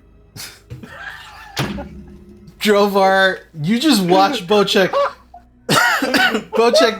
Bocek looks at you, shakes his head from the first one, looks at the wall, gets this really determined, angry look at the wall, and just runs right back into the wall. Bocek, Bocek, you take 6 bludgeoning damage from the wall. But you all watch as the rest of this wall just falls over, just exposing the rest of this ruin. And now it's easy enough to just kind of walk over the stone and walk right into this thing, but Bocek has this large gash in his forehead that is there's just blood now just kind of dripping down your face. But you taught that wall a lesson, Bocek. Okay, that was my action. Am I able to take my movement? Yeah, you can absolutely take your movement.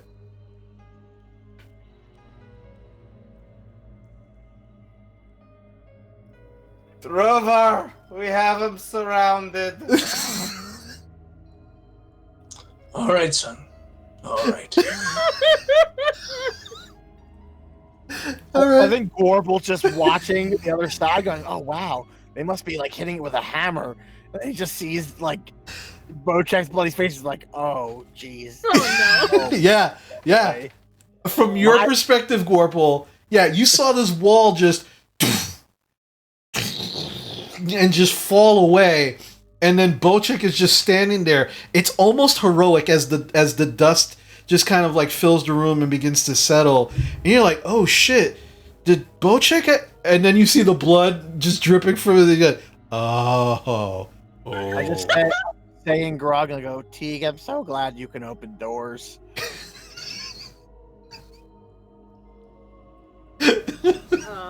Okay. So that was your action and your movement, Bocek.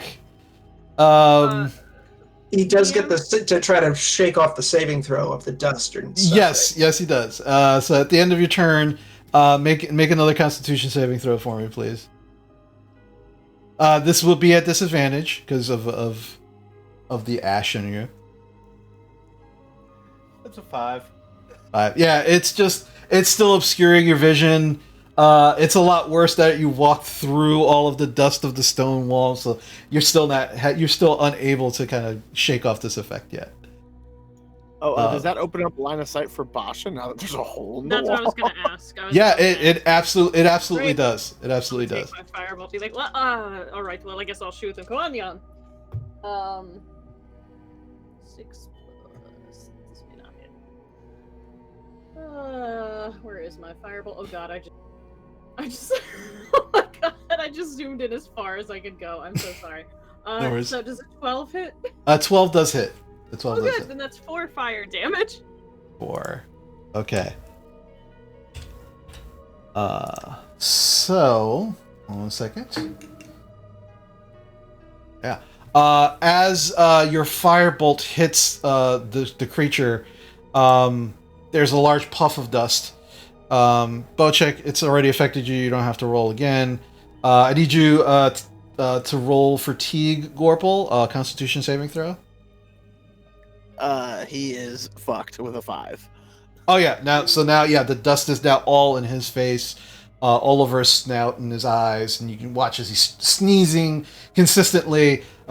He is under the same effect as Bocek is, and you watch as what little flesh there. You can see that you can see a skull and some bones underneath some of the gray ashy flesh. But now the flesh is beginning to kind of like slowly burn away. It kind of shambles for a moment, and you feel like, oh, it's gonna fall. I did it. And then it just kind of looks at you and is ready for renewed attacking. So close. Sorry, Jan. Alright. Okay, do you want to... Okay, that was your... that was actually your action. Your reaction. Alright, so that was Bocek. So Drovar, it is now your turn. You saw the wall just cave in. You saw exactly everything that happened. Yeah. Okay. So Drovar's out of frame and just kind of comes in, like looks in the opening for the hut, and just strides in. Okay. Yeah, easy enough. Yeah, it just comes in, just like, oh, for the love of, and just whacks him. Yeah, go for it. Just roll for an attack.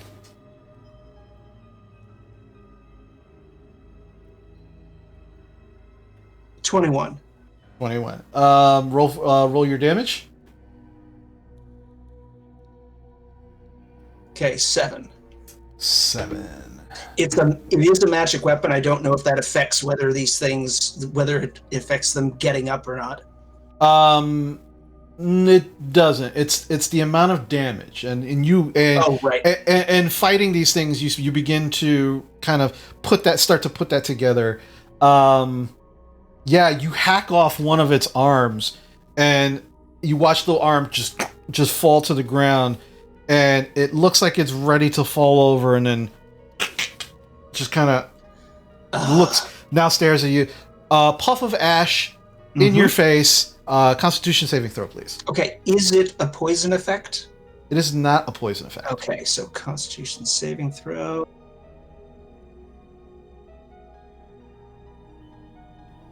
Uh, 21.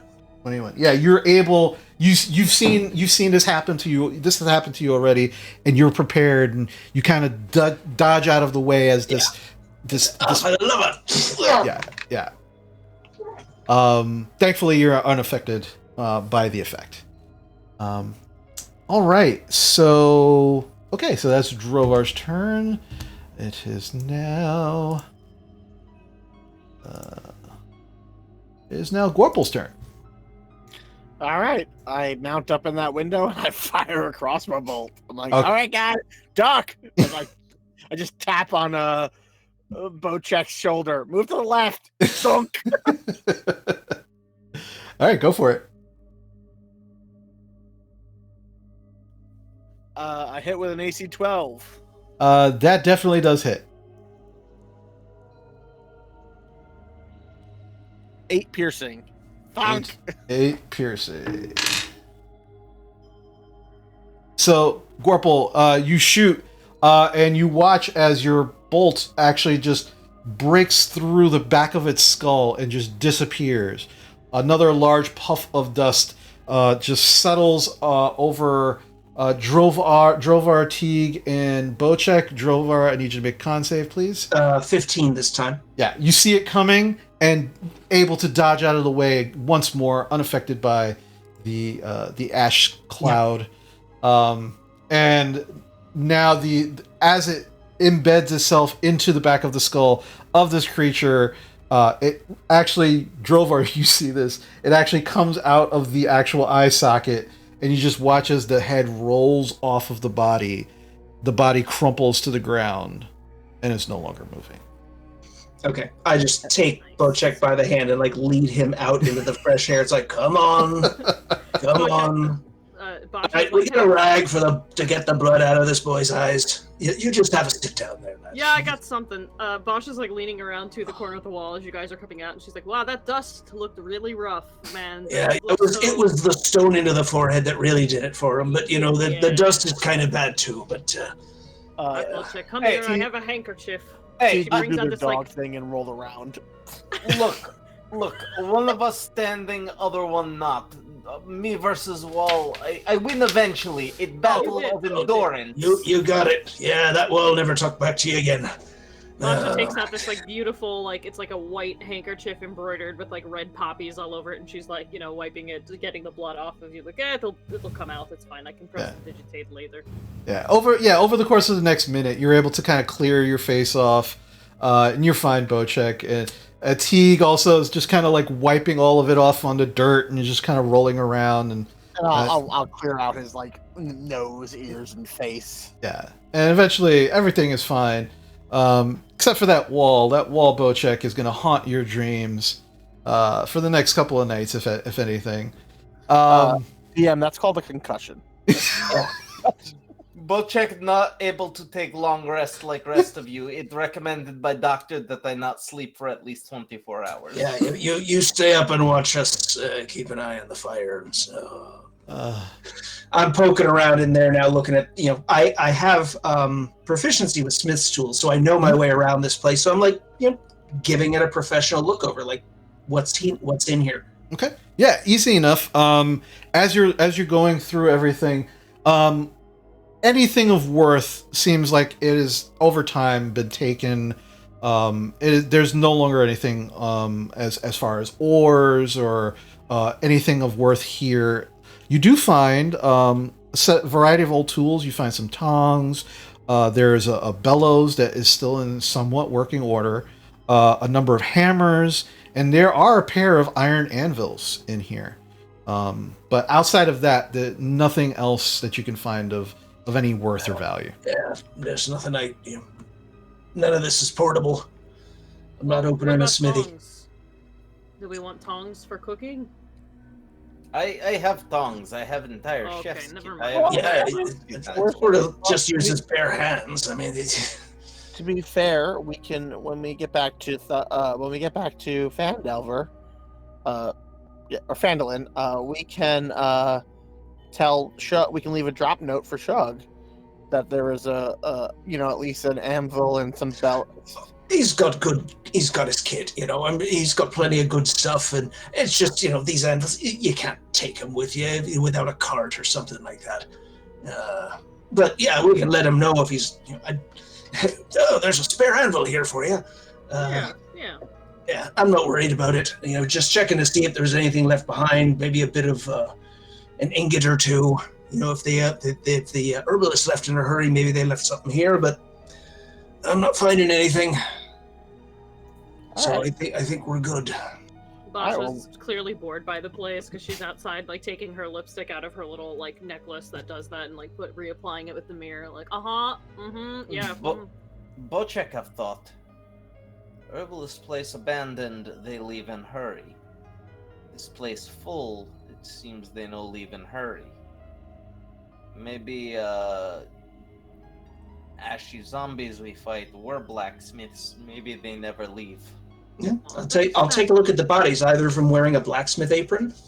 Yes, actually, the last one that seemed to be hard to kill, that one is actually wearing a blacksmith apron. Oh well, yeah, broken clock. Yeah, right. Okay, yeah, you got it. Yeah. Yeah, you were right. He was defending his home. Well, rest easy now. All right. So as you take stock of what you found and what you haven't found, and begin to figure out your next steps, that's where we're going to take our break. Break time.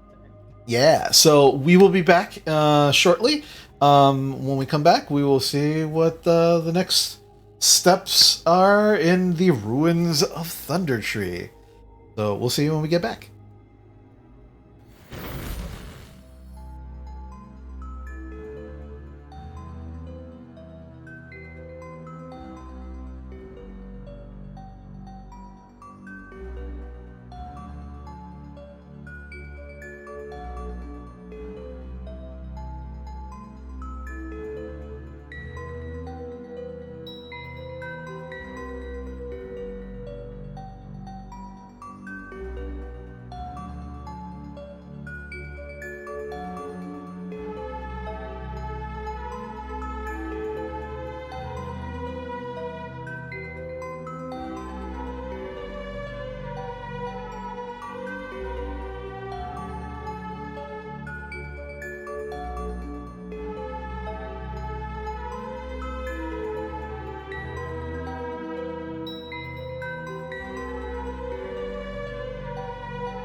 Hey, welcome back. All right, so you have made your way through a number of buildings in the Thundertree ruins.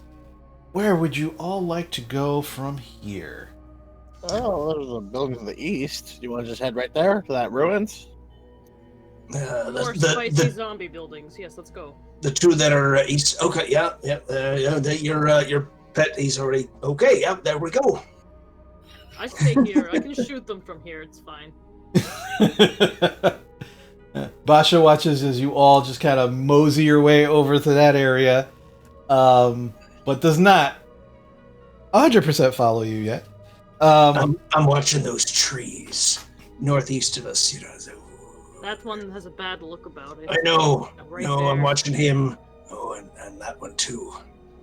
All right, so you make your way over to these ruins.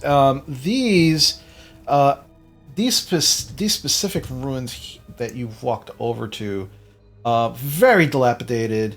The walls are practically gone, and you can immediately see the interior. And upon looking into it, you can see again a tree has overgrown the ruins itself. There doesn't appear to be anything in there at the moment. But as you kind of look around, you can very easily walk through this area to the next building over, which, because these ruins are so low to the ground, you can see seems to be looks like an abandoned farmhouse. And interestingly enough, it doesn't seem to hold on a second. It doesn't seem as destroyed or old or ruined as some of the other buildings here. The doors and windows also seem shuttered, much in the way that Radolf's cottage was. Okay, so we can't even look through windows. Those are actually sealed up too. Okay. Yeah, you would need to get a little closer to get a better look. Does that druid have a neighbor? Maybe. They Do you didn't want to mention destroy one. that tree I don't know. as we go Here. past it? Why don't we try to be quiet and we'll kind of look around that building. If there's someone else that might be a survivor, but it's been years, right, DM, since the explosion? Oh yeah, it's been like 2 decades at least. Yeah. Maybe he has unwanted guests, but he didn't mention anything. Yeah. All right. All right. I would like all of you to make stealth checks for me, please. Okay.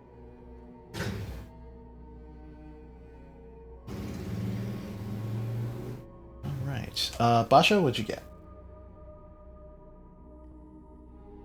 Sorry, I'm laughing at the everyone in the chat. They're hilarious. I got a 19. Stealth. 19. Bocek. 10. 10. Gorple. We got an 8. 8. Okay. Drovar. Oh, I got a 3. Drovar's starting to give some sass to one of these trees. He's just like, he's heading up to the building. He's about to go in. He suddenly stops and like, what, you want some? What? Drovar. You took... Oh yeah. Yeah, Drovar. These trees are menacingly looking at you. I'm coming back for you. I'm gonna remember you. Yeah, Basha, you're just shaking your head as the quietest one of your group. But you watch as Drovar is talking shit to trees. Gorple is just like not watching what's going on, but the click clack of Teague's nails against the stone and rocks are actually starting to echo slightly. Not quiet at all. Bocek is very carefully like pushing and tapping on the lowered walls just to make sure that they don't move suddenly. And as he pushes on one section of one of these lowered walls, it does kind of and just rocks and pebbles begin to kind of fall very loudly. You all make your way towards the other ruined, but not as ruined, what seems again to be a old farmstead or farmhouse of some sort. You can see that there are a number of windows. There are a few doors, but again, currently shuttered. Both windows and doors closed, and you can't easily see inside. But similarly to Radolf's cottage, the windows, which on most of the ruins here and some of the buildings, are just open portals where the glass has since fallen away. There's no glass, but it is shuttered with fairly new wood.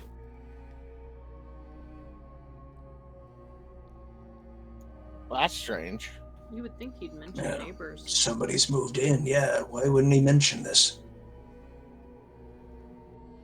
Should All we right. knock? Hello, do you want beer? Okay. So, move yourself a little closer, Bocek. Where you think Bocek would be in this moment as he screams out, "Do you want beer?" Yeah, as Gorpal's like suggesting that he's about to circle around, and then Bochek shouts. Bocek, does shout this. There's no response after a minute, 2 minutes, no response.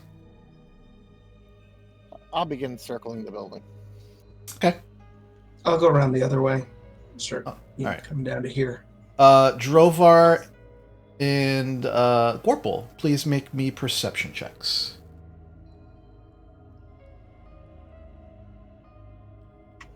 18. 18. Gorpal? 24. 24.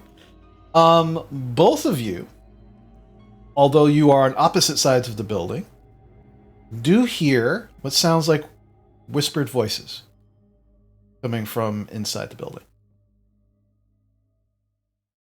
Okay. Can't make out exactly what they're saying, Drovar, but Gorpal, you pick up a couple of words.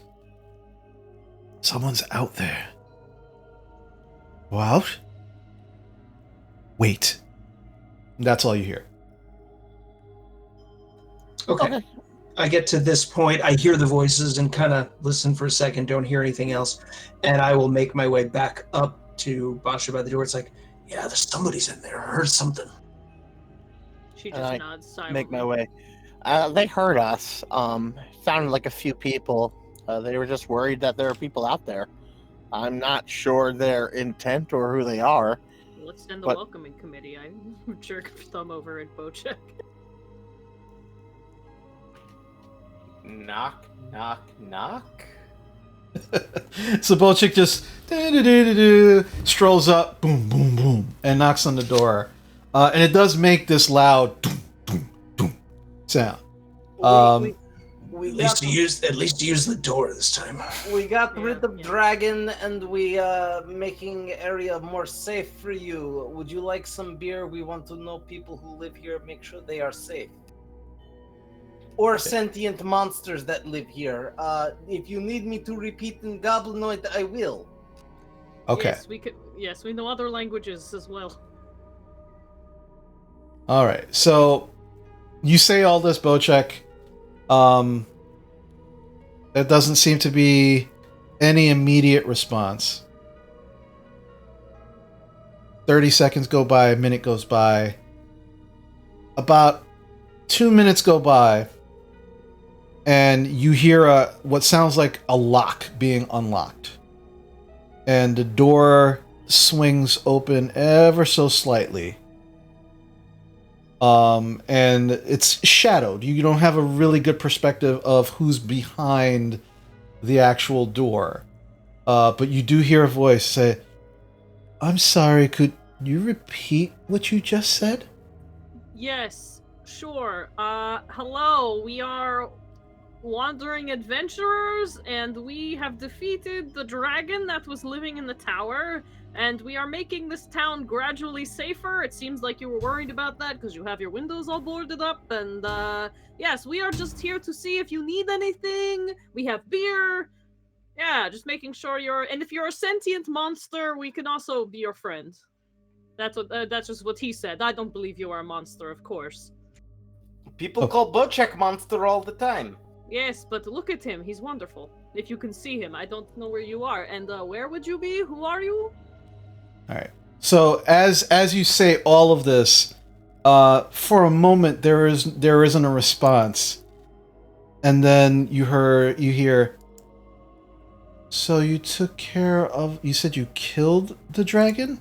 Look at Boss Man Drovar. He got fucking skull that he cut off. Yeah, let me Yeah. drag it up. Ugh. And as you kind of like do that, there's a pause, and then you hear, "That's what I thought you said."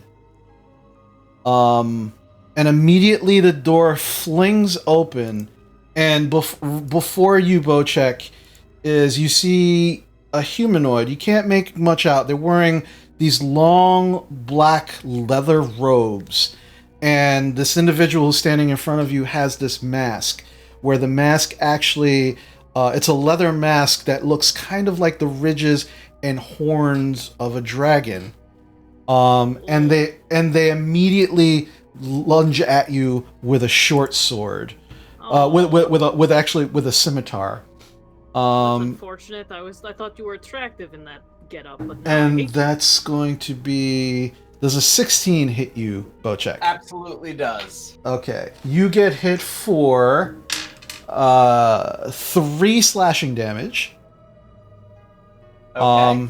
And I need everybody to roll initiative. you. Yeah. Why are all the hot guys like in cults? It's not fair. Every time. I mean, that clothing doesn't look very warm. I don't think it's gonna really Yeah, do but- him any Oh, favors. you know sweat what? like a Hey, pig in don't that judge. outfit. Do not judge. I like it, okay? Well, we'll peel it off of them and you can put it on somebody you like later. No, that sounds gross. I'll just wait for them to get their own. Oh, I'm It's fine. sorry. I thought you were into that. I don't know. No, I don't. What? It's leather. I don't know. They're cults. It's a human thing. What do I know? All right. So, Jesus Christ. All right. So, I will show you, Bocek, what you see currently. That is the individual that you currently see at the moment. All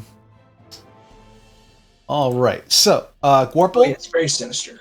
Yeah, Gorple. I need. What'd you get for your initiative? 11. 11. Drovar. 20. 20. Nice. Basha. 17. 17. Bocek. 22. 22. Okay. And they get. Sure. Okay. So Bocek, it is you are up. This individual just kind of burst the door open, slashed at you with the sword, this curved kind of sword, slashed across your chest, and is now just looking at you and is not backing down. What do you want to do?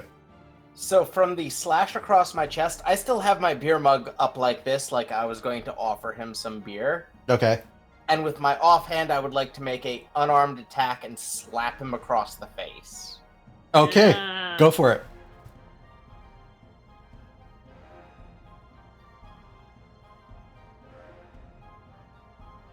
That's going to be an 18 to hit, That hits. and that's going to be 9 damage.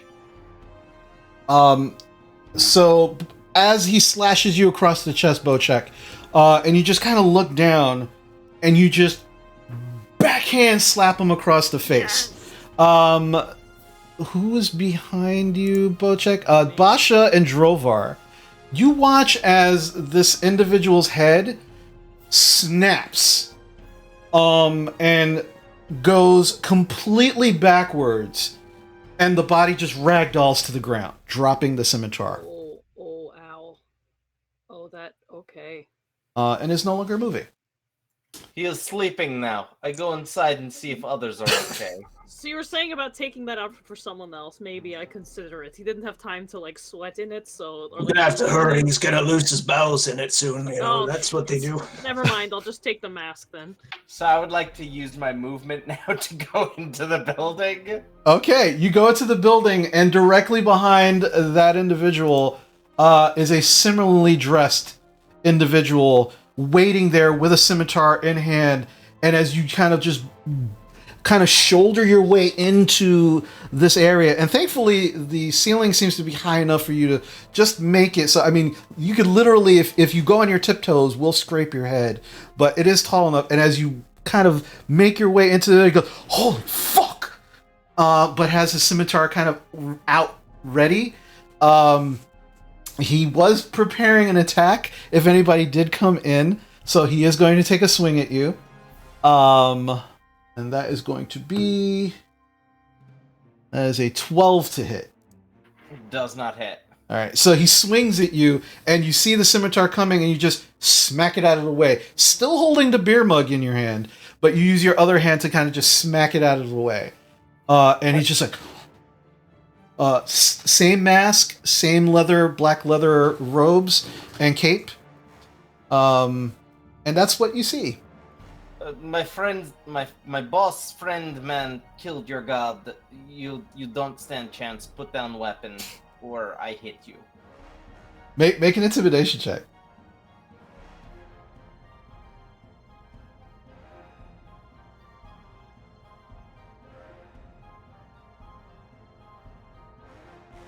$14. 14. As you say this, he's still holding the scimitar. You watch the scimitar begin to shake slightly, and there is a pool of liquid beginning to form at his feet as he's just staring up at you, holding the scimitar, but not backing down. Okay, I'm gonna take my bonus action and punch him in the nose. Okay, go for it. Because he wet himself, I am specifically doing non-lethal damage. Okay, go for it. Good to know.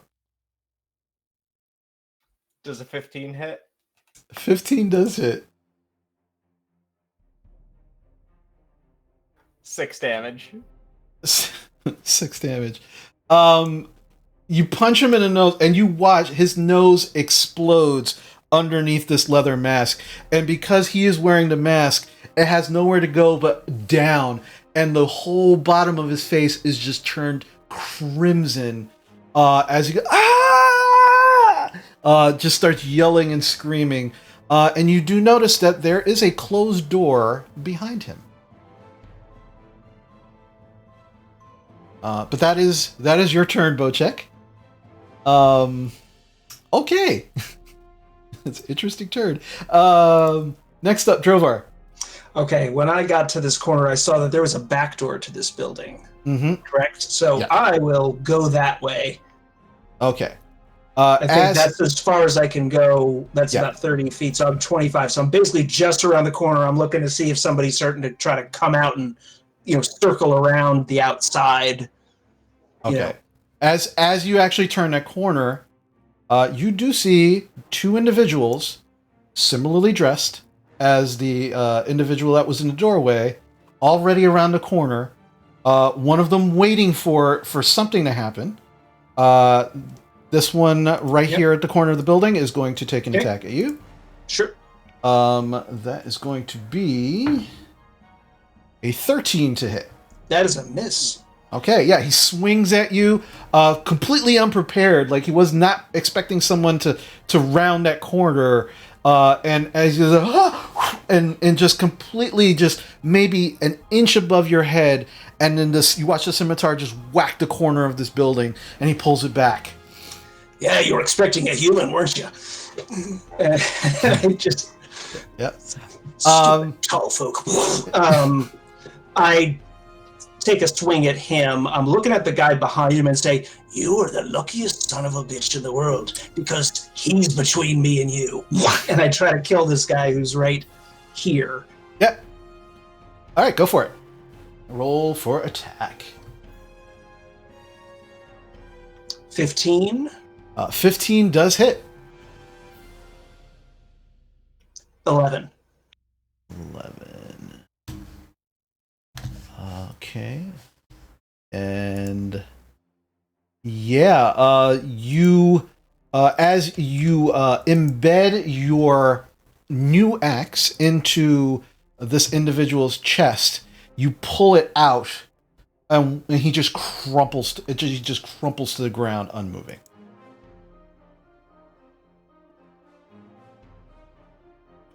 I think that's it. I'm just looking at that guy. It's like, your move.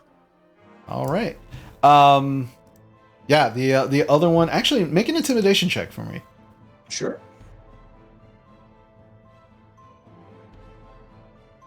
11.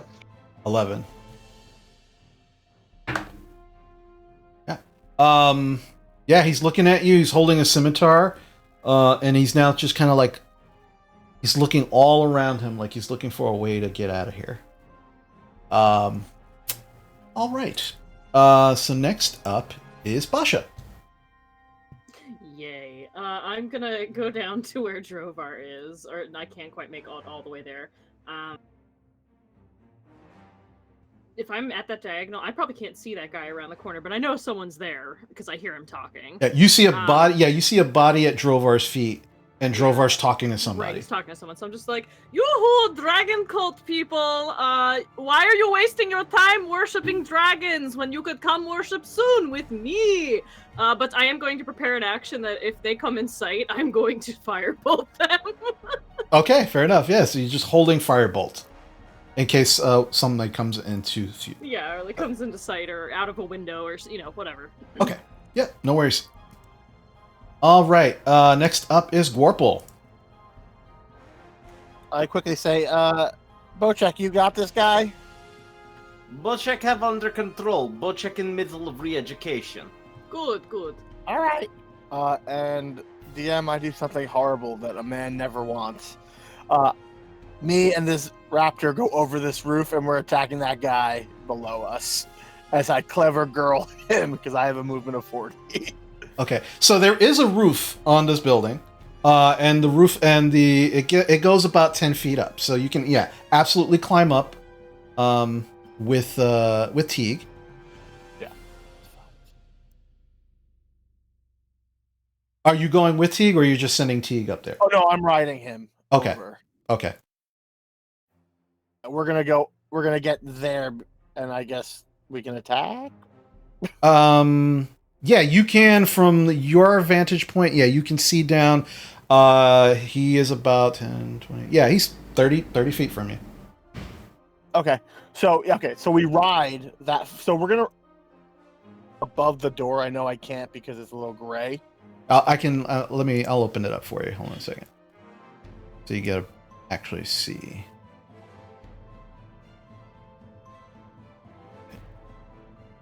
There you go. It's still gray. I don't see anything other. So that'll be 40 feet of movement, and then I will dismount. Okay.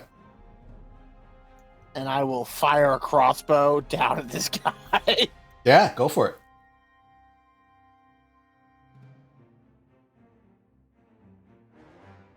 Ooh, with that natural one, man. Rough. Yeah, he, unfortunately, you don't have a really good angle, and you just watch as your bolt just right into the dirt right next to him, and you watch him like, oh. He's just now he's not only just looking around, now he's looking up, and he's just like holding the scimitar out, not sure what's going on. And then I will whistle to Teague, and he will bonus action dash. Okay. He lands right by this guy with that like predator stalk. And we are finished. Alrighty. Excellent. So next up. Alright, are these individuals. Alright, so first thing that happens is bursting, coming through the doorway behind this individual, is another one of these cultists.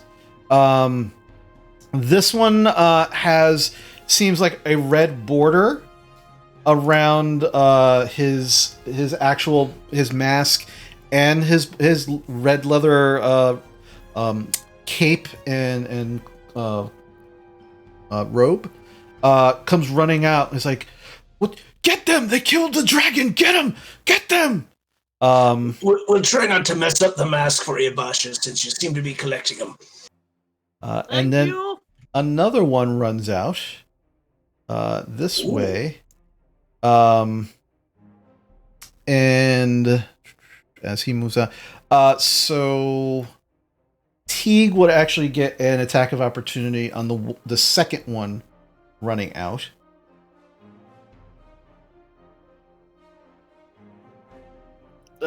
Seven, so he will miss. Yeah, so he just completely gets it. But you can see the individual that runs out. He's like, "Oh, what the?" And he just kind of like dances out of the way as he pulls his scimitar out. Sees in Draconic, I go, "That's Teague, the Dragon Slayer." they seem to understand you when you say that. Also, can I see either of those two? Because I would have gotten an attack on whichever one I would have seen first. Yeah, actually, you would have seen the one with the red trim first, so you can make an attack on that I will one. make an attack on him. Yoo-hoo, red man, hello.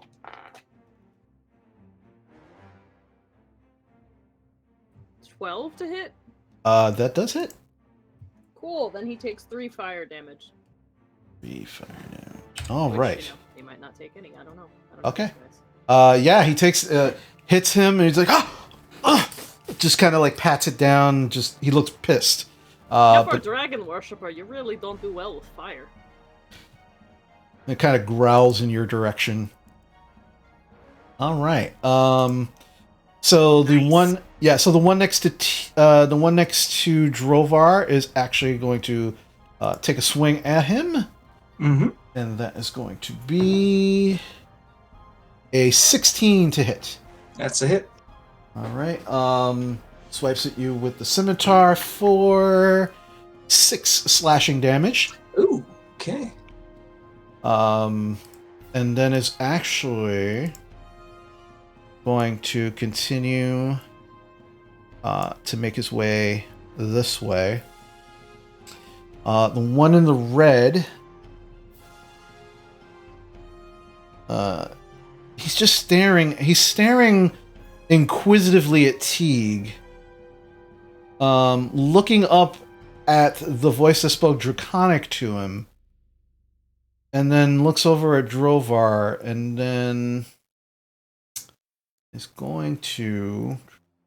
Yeah, is just going to move into here. Teague can take another attack of opportunity. He only gets one reaction, so... Oh, that's right, that's right. And is going to make a swing at you, Drovar. Okay. And that's going to be 9. Yeah, I don't think a 12 hits you. Nope. Yeah. So it takes a swing at you. You dodge out of the way.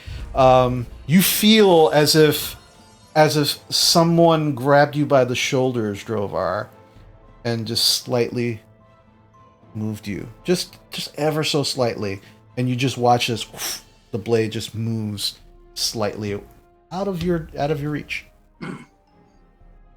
And then this one here is going to, scared out of his fucking wits, clumsily, it's gonna be at disadvantage because you scared the shit out of him, but he is going to take a swing at you, Bocek. Yeah, that was just, one was worse than the other. He tries to swing at you with his hand shaking, and you just kind of like, it just hits your chest, but actually doesn't cut. Like, it just like, and it doesn't even look at you. Doesn't do any damage. It's pretty, you're feeling pretty sad for this guy at this moment. And then the one next to Teague is going to try an attack on Teague. And that is going to be... Ooh, that is a 20, not natural. Oh, yeah. Big hit. Okay, and that's going to be 2 slashing damage on Teague as he just... Teague does not seem happy, but also does not seem to be too upset with that wound. He's not broken up about it because he's going to eat this person. Yeah. And yeah, that is all of their turn. Back to the top of the round, Bocek. So, considering these squares are 10 feet instead of 5 feet, is it possible for me to move past him even if I wind up taking an attack of opportunity? Yeah, you could do that. As long as you don't end in a square that is currently filled, Cool. you can absolutely do that. I'm going to walk past him, dumping the rest of my beer mug on his head. Okay. Yes. All right. So there is a door behind him. You get up to the door, and it opens without issue. And you do see as you enter, it just seems to be there's a table, there's some chairs. You can see a back door that is open and someone standing in that back door. Yeah, I'm moving towards the fighting I hear out back. Okay. And yeah, so you make your way 10, 20. Yeah, absolutely you can make your way to that back door without an issue. I said walk past this guy, dump the rest of the beer in my mug on his head as I'm walking because he just tried to stab me as I've tried to spare him twice. Okay. And I'm going to attack from behind the dude who just swung at Teague. Okay. Before that happens, he is going to take an attack of opportunity on you. Still at disadvantage because you did scare the shit out of him. That's a natural 20. It's a disadvantage. 2 or 3. Yeah. So you just dump the beer on him, and he's just like, "Plah, plah," and he's just trying to swing at you. Not his eyes closed, filled with blood, filled with beer. Does not hit you whatsoever. Make your attack on that individual. Only a 9 on my first attack. Unfortunately, that does not hit. So I'm going to Flurry of Blows this. Okay. And that's a 21 on my next attack. Yeah, that definitely hits. So the first hit, you again, the doorway is not exactly Bocek sized, so you do kind of miss by hitting the doorway because it was blocking your path, but you kind of like focus a little more, and then you just go, I'm just gonna swing straight, and absolutely hit him. 9 damage for my first attack of Flurry of Blows. Okay.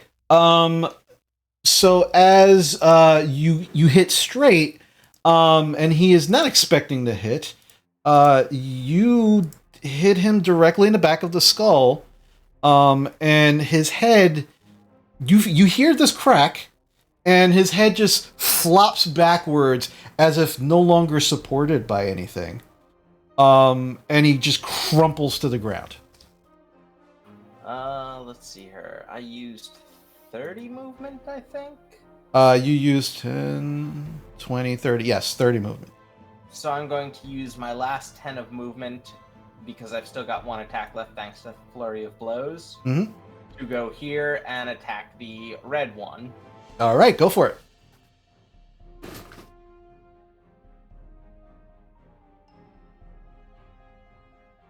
$17 to hit. That hits.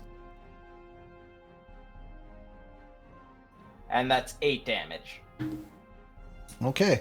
You do also have advantage because you are flanked with Drovar, technically.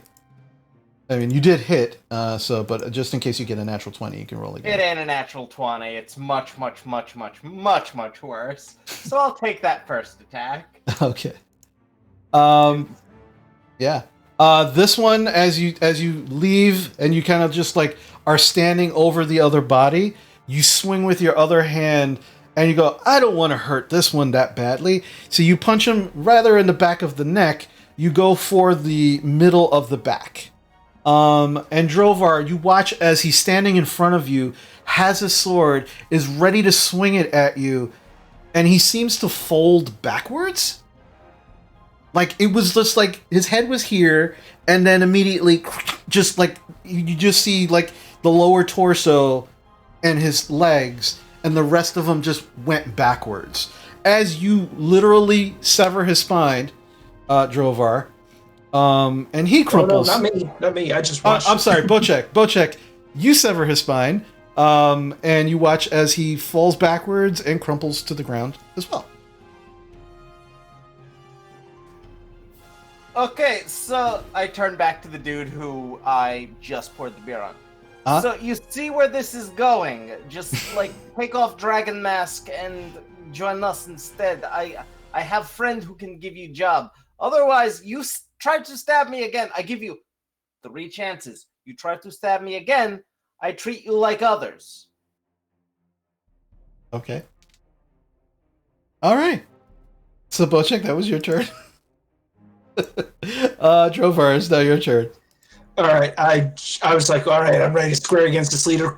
Oh, okay, next. I just don't even no reaction, whatever, no response. I just turn and take a swing at this guy who's trying to get away. He's like, where are you going? Yeah, go for it. Oh yeah, that's a 25. That definitely hits. Yeah. 11. 11. Yeah, as he's kind of squaring off against you, you swing your axe, and he brings a scimitar up, and your axe just breaks right through the scimitar, burying itself right into his chest. And he's just like,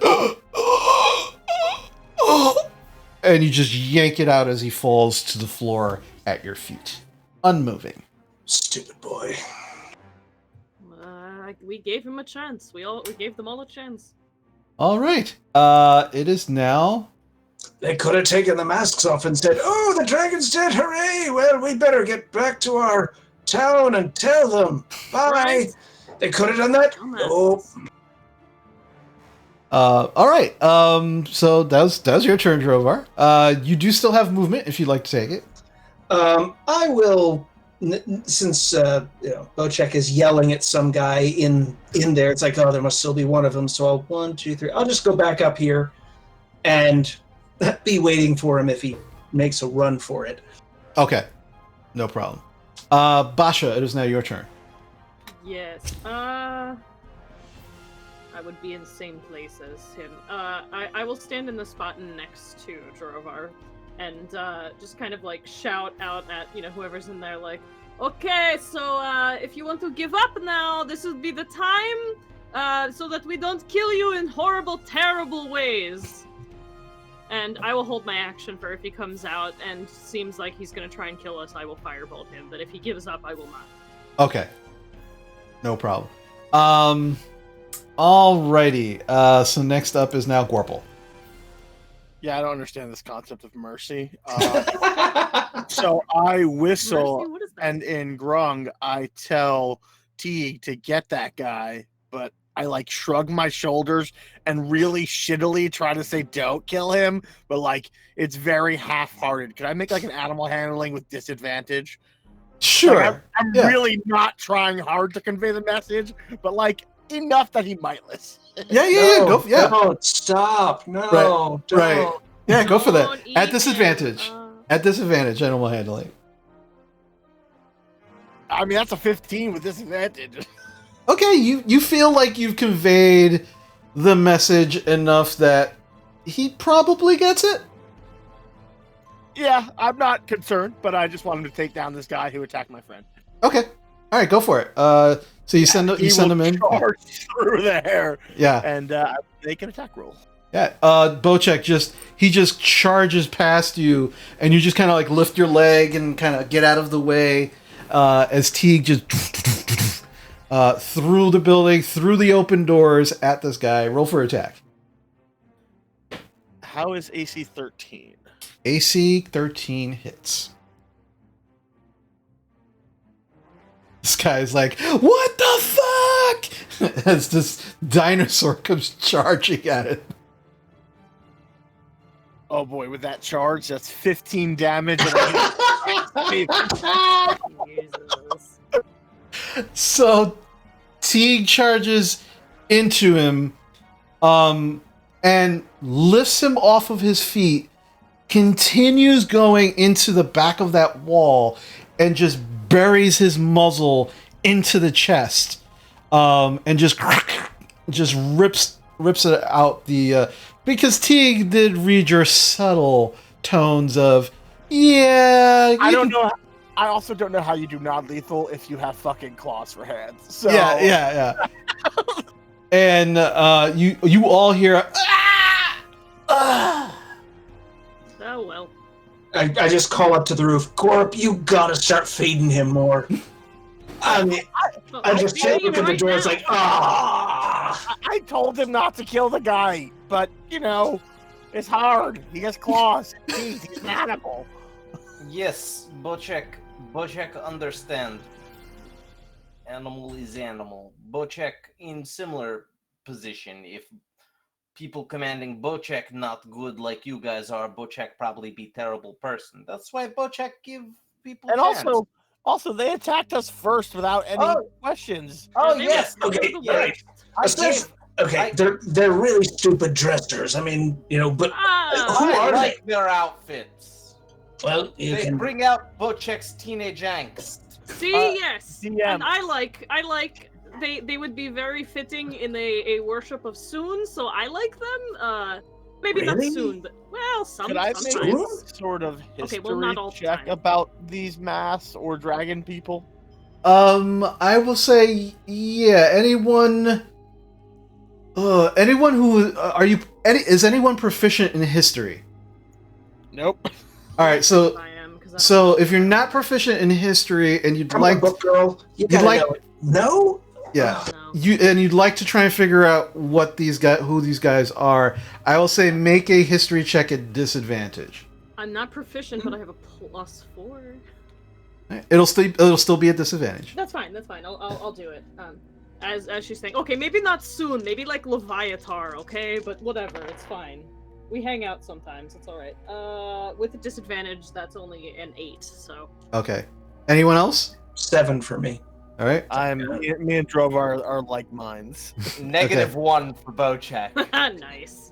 So these guys like dragons, like not just but like dragons. Yeah. I mean, don't know, sure. he was really mad that Bochek said he killed a dragon. Yeah. I they- didn't say I killed it. I said, fucking. You said we killed it, and then he said, what did you say? It's like, yeah, and I showed him the head. I figure Well, they want proof of that. I would want to say, it's like, yeah, right, you killed a dragon. Oh, you did. let me look around the room and see if there's anything. Yeah, that let's says, we're like, gonna go in what they here. did. Let's look around. Oh yeah, let's Like an rob these altar people. in We here. fucking did the work. Let's fucking take their shit. Yeah, exactly. I mean, Ah, now Oh, no, that's you my guys are boy. bad. You guys I are pat- bad influences. I- You I guys pat are him- bad influences. I pat him on the back. It's like that's the way to do it. Yes. Yes, The guys are good, trying to kill you. good. Their money is now yours. Hey, you started this the right way Yeah, you and ended it the right way. So let's see if we can strip off some pieces so Basha can have her little costume party thing. Yay! started this just like those spiders. We tried to talk him out of it. And next time there is a See? joint suit Don't bother Leviatar talking. party, these are coming out. That's all I'm gonna say. These are great. I love them. Maybe not the whole outfits because they're gross now because they're dead. Alright. But Well, All right. You can get the blood out of most of it. You got that thing oh yeah, that you do. prestidigitation. There Yeah, you go. yeah. Okay, fine. Look, I'm only going to say this once, and this is only once. If I seem a little too nice to minions, it's because Bochek is dumb but smart enough to recognize that he is just really big minion. If group I follow, not you three, and maybe somebody bad, then Bochek wind up bad. So Bochek understand. All No, right, Bochek, look, I don't think you would ever All end right. up bad. I mean, Bochek not smart enough. Bochek easily tricked. They fucking go, oh no, follow the dragon. That's the good guy thing to do. Bochek follow fucking dragon. Oh, all right. Well- Lad, come on out here with me. Basha, you and Gorp, you guys just start, stripping the dead, take their stuff, find out what they were doing here, and Bojack, come out here. You just all right. Sit down, then. Sit down. Okay. I follow Drovar and sit down. All right, look. I gotta be straight with you, boy. Your approach to things is unique. We'll put it that way, and it's okay. But I gotta say, it's worked out rather well. We've avoided a few fights, but you've got to be ready for the fact that if you knock on a door in the middle of nowhere, putting out the hand of friendship is good, but be ready. When they come sticking you with a sword. Oh no, Bochek ready for that. Bochek saying he's sorry that he always offer hand first. No. It seems to be working for you, strangely. I would never have thought it possible, but we've lived this long. Stick with it. I think you might want to warn those 3 kobolds in a trench coat that you keep trying to send people up to work for it, because eventually there's going to be more employees there than patrons. You might want to find somewhere else for them to go. I warned them with 50 gold parcel to pay employees. Yeah. Basha's like leaning in the doorway listening. But no, Bochek not mad at you guys. Bochek apologizing for himself. Bochek saying sorry he sometimes make things more difficult for you guys. Bochek just not smart but little wise. Understand that if different group adopt Bochek be just as bad as any other mid-boss. If you weren't here, I probably have started a lot more of these fights, and we probably would have killed everything here, yeah, but I might have lost, we might have lost some people. It's all right, you keep doing what you're doing. I would say, though, don't try to hit the walls anymore, okay? Especially not with your head, please. Not with the head. Not with the head. You can't take too many more hits to the head. I've been told that whole life. But still true. If Gorple, I think Druid Man bring up good point earlier, saying that we need leader, and Bochek think he have great idea that would solve problems for everybody, completely fair on how to figure out who is leader. Gorple. Okay. What do you? What?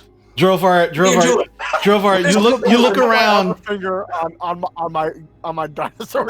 Yeah, What is yeah. this? Everybody's holding their finger to their nose. Oh, for the love of what? What?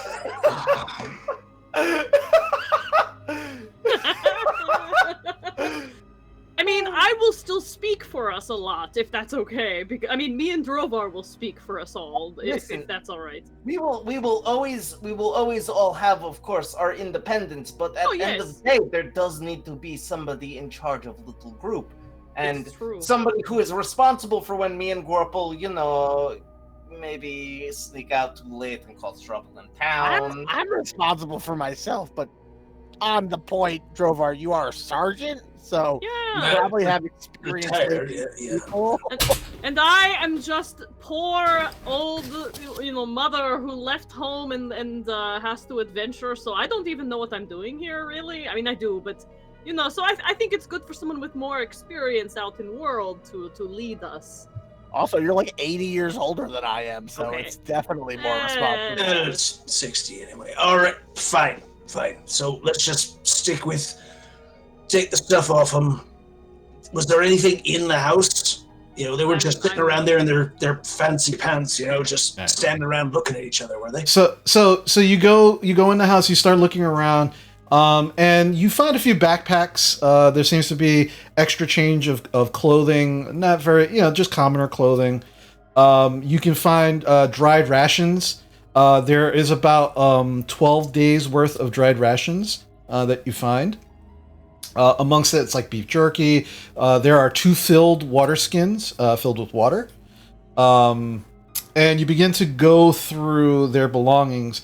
And most of them just have the masks, and the masks are very well made. Like they seem like somebody put a lot of work into these beautiful masks that seem to be fashioned somewhat into a dragon motif.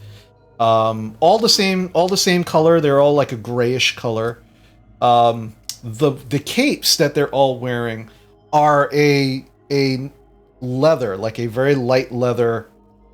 And as you kind of start looking and futzing around with them, as you extend them, they all seem to have also the motif of dragon wings, but not the effect of them. Like they are just fancy looking leather that seem to emulate what a dragon's wings would look like. Beat up 5 dragon warriors? I don't know who these people are, but I'm gonna take their stuff because I mean maybe not their clothes because they're old clothes because they're just boring. These are nice. Yeah, and with the exception of like blood stains and such, they are mostly intact. They have fairly nice looking scimitars, well used and also well taken care of. Do the scimitars all look like they were made like issued by somebody, like, or are they just, it's like one was made, basically they all look like they came from the same armory? They do, and you would know this just at a glance. Okay. They do seem like they were created from the same or a similar batch.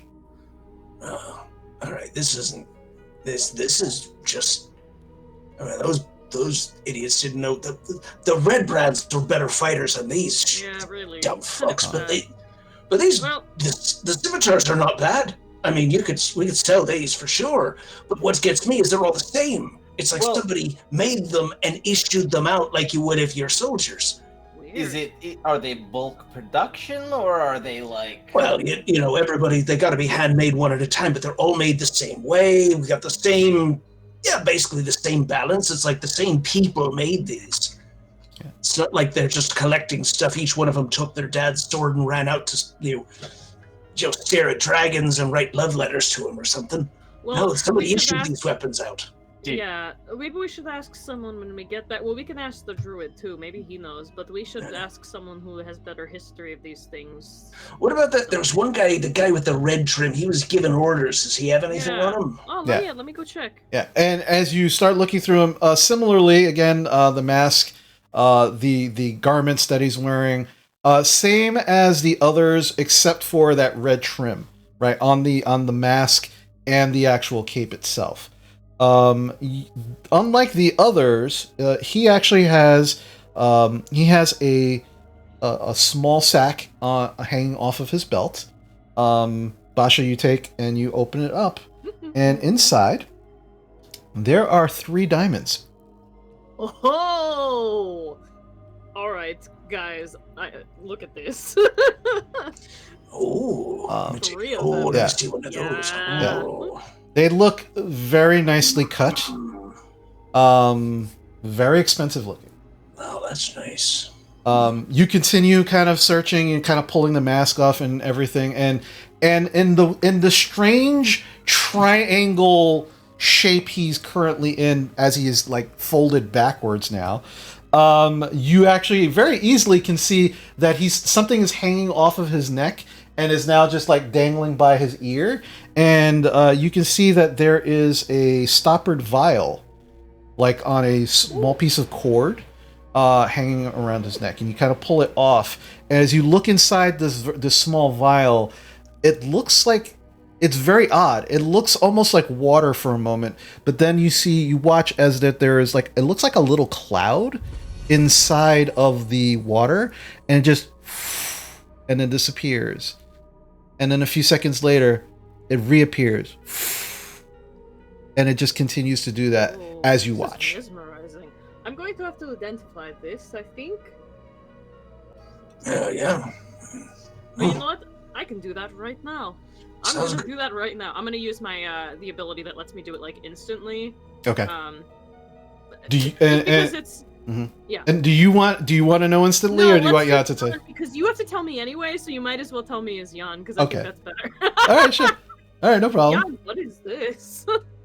You watch as Basha pulls out the book, and you watch the eyes open and then instantly flash a blue color. Oh, that is very nice. I think you will enjoy this. This is a potion of flying. I love it already. Thank you, Jan. What's your book say? You are very welcome. It is a potion. Oh, what bow check? Yes. No, nothing. Probably the same Okay. question I had. You just Oh, said you what is sounded it? very excited about whatever the book Yes, told it you. is Yes, a potion exactly. of flying.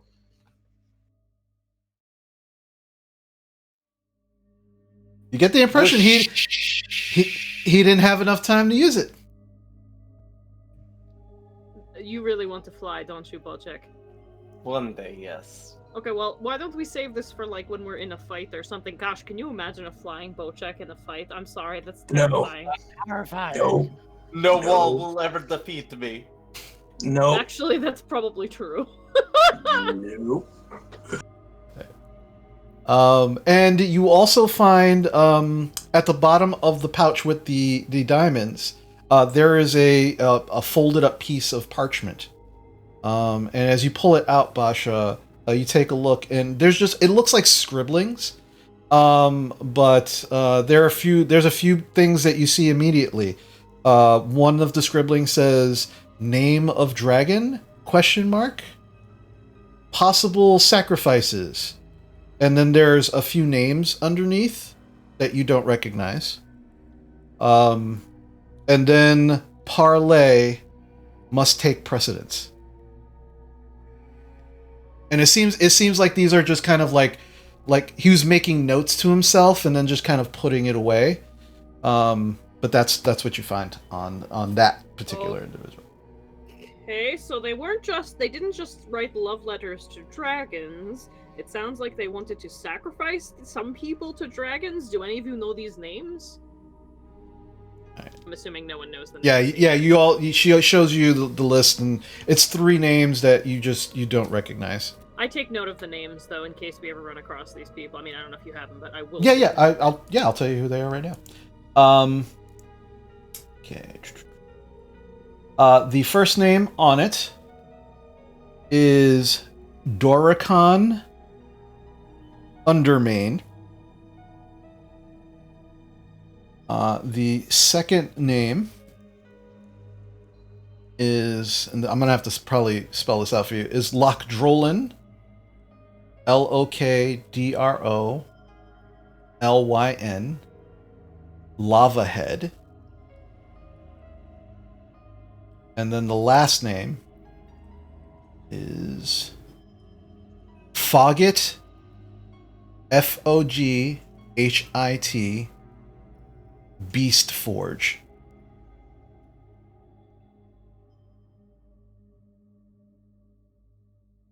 Well, these are really weird names. Do any of them sound like dwarven? Like Yeah, like no, it's like, oh, the beast forges, I know, like that kind of thing. Even if I don't know the first name, do any of them sound like a name I've encountered before? While the names aren't the specific names aren't familiar to you, Drovar, they do very much sound like traditional. At least the first names sound like traditional dwarven names. I was gonna say dwarven, or maybe since I speak undercommon, does it seem like, Yeah. No. More specifically, not under dark dwarves, but definitely dwarven in nature. Okay, so Undermain was the first surname. Mm. What was the second surname? Lava Head. Lava Head. Forge. And Beast Forge. But you said the first two sounded like those are like dwarf. They've got the right sort of cadence, and they feel to me like they could be like dwarven names. I just haven't encountered anyone from that family, that kind of thing. Right. They said something about a parlay must take precedence, so they were trying to parlay with someone. They needed to know the name of the dragon. Unfortunately, I don't think we got a name, did we? Anyone? No, it died. We didn't talk much. Yeah, that's all right. Well, we don't know. Anyway, so we should Maybe probably... if they wanted, look, they were really pissed that the dragon died. They wanted to talk to it.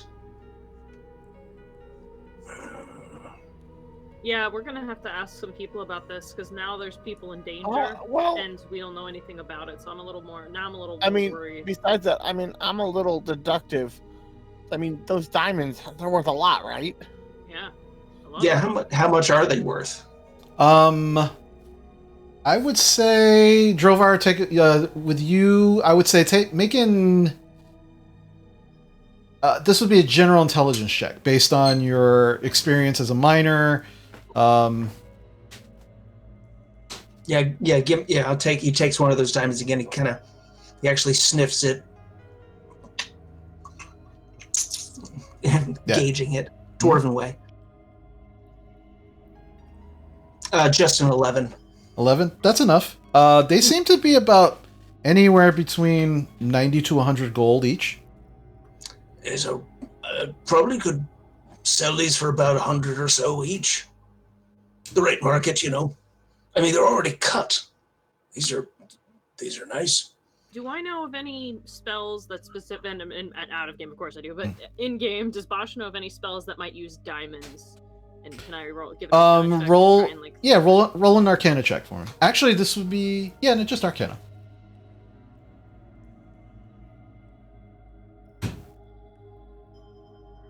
That's 20. 20. Not natural, but added. Yeah, diamonds are used for a number of different spells.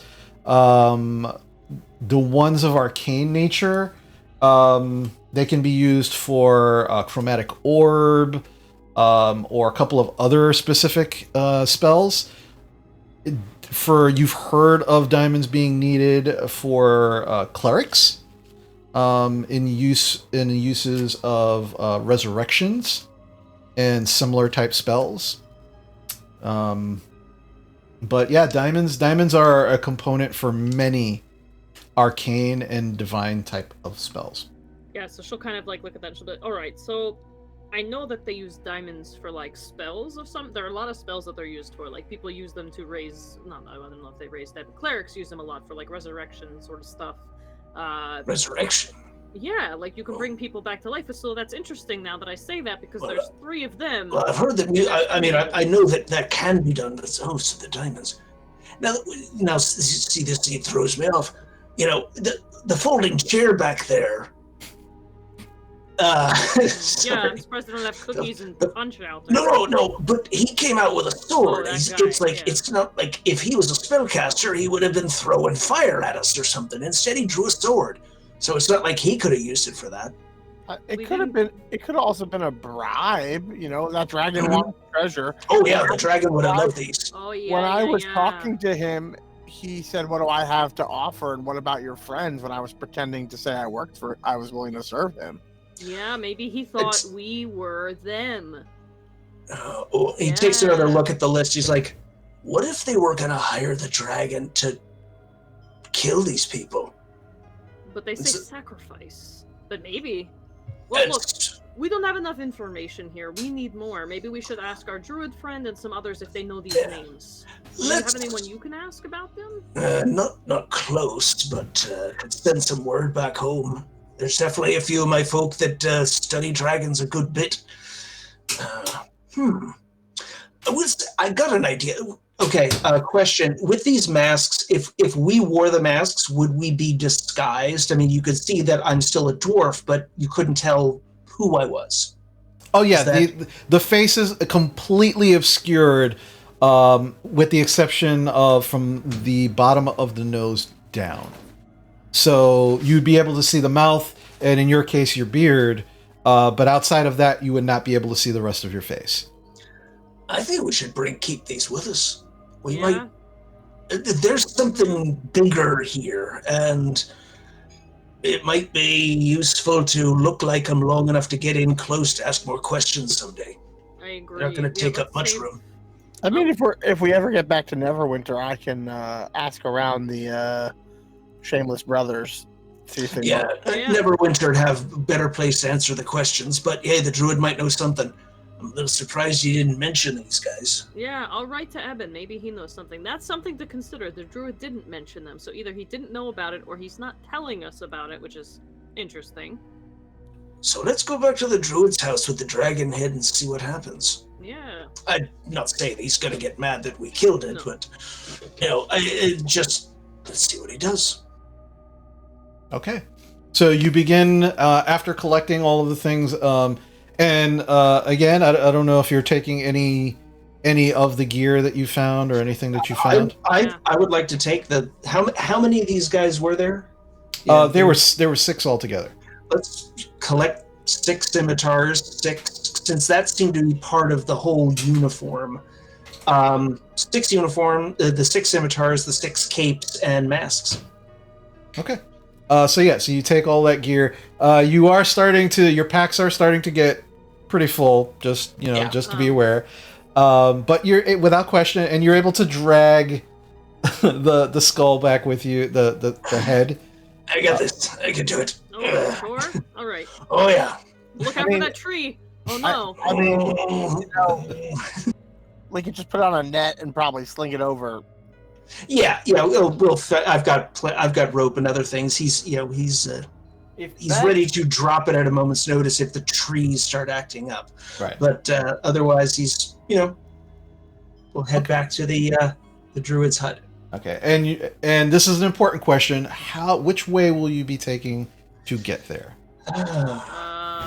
I would say we kind of backtrack, but once we get up to where the spiders were, we just keep going west from there and stay on the road rather than, cutting through. There's one building we haven't checked yet, but okay.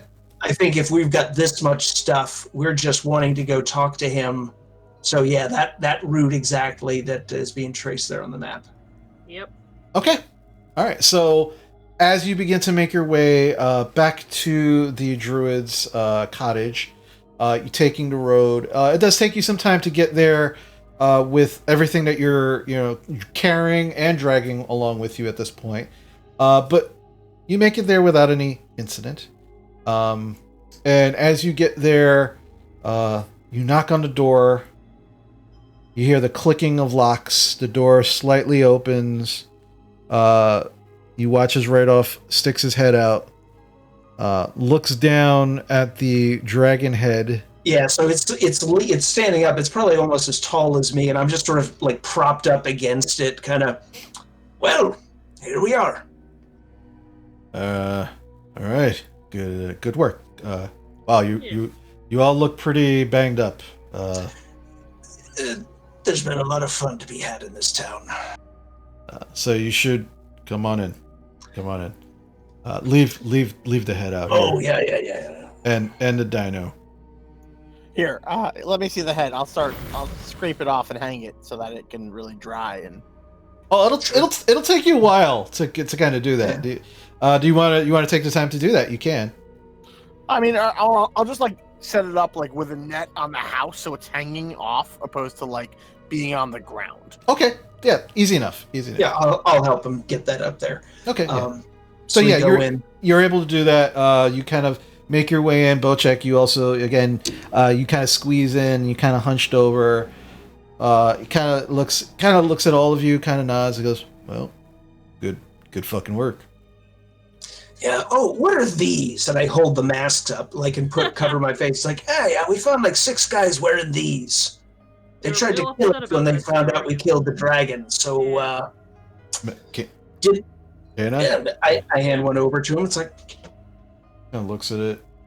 Where were these guys at? I tell him which of the buildings it was, all the way in the southeast corner.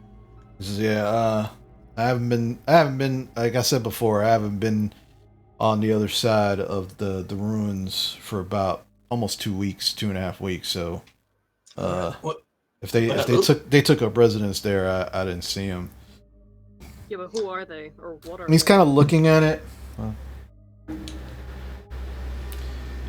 I got no damn clue. But I could probably, if I could hold on to one of these. Well, we got a full set you can have. Just spares. not the red one. Yeah. All right, that's fine. I can make some inquiries. I know some people. Yeah, they were like observing it. It was almost like they were bird watchers, except it was a dragon. Yeah. And they wanted to talk to it. Yeah. Well, it does kind of look dragon-like. Mm-hmm. So, all right. Kind of puts it into. He goes into the corner, puts it into a big backpack. It's all right. That's yeah. I'll take it. I'll take it to see if I can find anything out. But yeah, good fucking work on the dragon. That's one less thing folks around here are gonna have to worry about. So that's good. Thank you. Yeah. All right. So let's. I made a promise to y'all. Do you need to get going now, or like what's the plan? Well, I think we'd love to rest up for the night. Oh yeah, Get yeah. tired. Please feel free. Yeah. That's fine. And in the morning, do you want to get going to where? To the castle or to Wave Echo? Oh. Oh, all right. Are we done? We're done here. I think I mean, we could go poke around. Looking at the map, I see there's, we got 4 buildings in the northwest, and there's this little circle with a star on. Is that like a statue or something? Yeah, he had pointed that out as a statue, like it's a broken statue Okay. in the area. So do you have any idea what might be, if anything's up in that corner? We haven't checked that area out. Like I said, I haven't been out in that area for the last almost 2 weeks, so if those fellas that was wearing those masks took up residence, who the hell knows what else is up there? Yeah. What do you say? Do we, Can't be as bad as the dragon, though. No, and those the guys wearing those, they weren't that much trouble, but the moment they heard we killed the dragon, they came right at us with these swords. That was we thought they'd be happy. Interesting. All right. Well, look, I mean, if there's more you want to get done, or if you've got some other to do, like if you want me to meet you somewhere and then I can take you to where, to Wave Echo, I could do that too. I mean, we don't have to leave immediately. It's just easier for me to do so now that the dragon is not an issue. That's true. So just let me know, because I've been taking care of the twigs and the spiders for the longest time now. So it was the dragon that was my concern. Well, we haven't encountered any more of the twigs, but we took care of the two spiders. All right. Oh, that's good. That's good. I mean, the problem is the magics of this area aren't the greatest, and even though you take care of these things, eventually they do make their way back, and but it does take some time. So, like I said, I've got some time to make good on my word. But you let me know how you want this to play out, and I'll make sure it happens. So we have horses, and Bochek can sprint a decent speed. Can you move quicker than just walking on your own 2 legs? He kind of chuckles. He goes, "I got my ways." All right. Well, what do you say? So, let's show of hands here. Do you want to check out? You want to check out the rest of this place, or just head straight for the castle? I'm figuring the castle's where we want to go, because Gunnar's supposed to be there. Yeah, you said something about possible friend of yours is being held captive there. And honestly, it's on the way back to Phandalin and the area we think the Wave Echo Cave is. So it'd be silly to walk all the way past it to go to Phandalin just to come back. Okay. So it's the castle we want to go to. What I'm saying is, do we want to check out any more of this village, or who wants to go? Are we going tomorrow? All right, there we go. All right. Start off tomorrow morning. All right, so y'all get your rest, and honestly, I'm glad you said that, because those goblins and over there, it's just they've been hitting a lot of people. So if you can save your friend and get rid of a problem at the same time, that would be great. Yeah. So, all right. Can my friend T curl up inside for the night? I don't want him to be attacked by twig blights. He kind of looks around, and if there was one less individual in this room, it looks like you might be able to do it. And he kind of looks around and he goes, "Yeah, it shouldn't be a problem. I'm gonna make sure that I don't take up much room this evening." I mean, I can just share this. I can just kind of curl up with him in one little spot. I'm just saying. Yeah. Bush, No, it's sleep no outside problem. if need be. No, we're boy, not no. sleeping outside. Yeah, no, it's much safer. Here indoors. It's not a problem. Yeah. No, we'll stay when you're ready to bed down, with your dino, just let me know, and I'll make myself less large. Okay. All right. Yeah, so you start to eat. You start to have a meal. You start to eat your rations. He doesn't have much in the way of like cooked food or anything. He starts pulling out rations of his own and begins to eat. Yeah, I've had enough good berries. I don't need to eat anything. You begin to tell him, your the tale of exactly how you took down the dragon. The whole time he's just kind of eating and nodding and just, very good, very good. And by the time you're ready to bed down for the evening, Gorple, you go outside and you begin to bring Teague inside. And as you do, you watch as Rydoff kind of puts himself into a corner, and he goes, "Y'all have a good night." And you watch as he goes, shoo, and turns into a small little squirrel, and then immediately disappears into this little hole inside one of the walls. All right. Well, I guess I can talk to him tomorrow. You can talk to him right now. You can talk to animals, right? You talk to the spiders. Unfortunately, my connection to the true names doesn't always. It's not always active, so Okay. it takes me a little bit of time to be able to do it again. Well, we'll be on the road for a bit, so should have plenty of time to chat with him. And All right.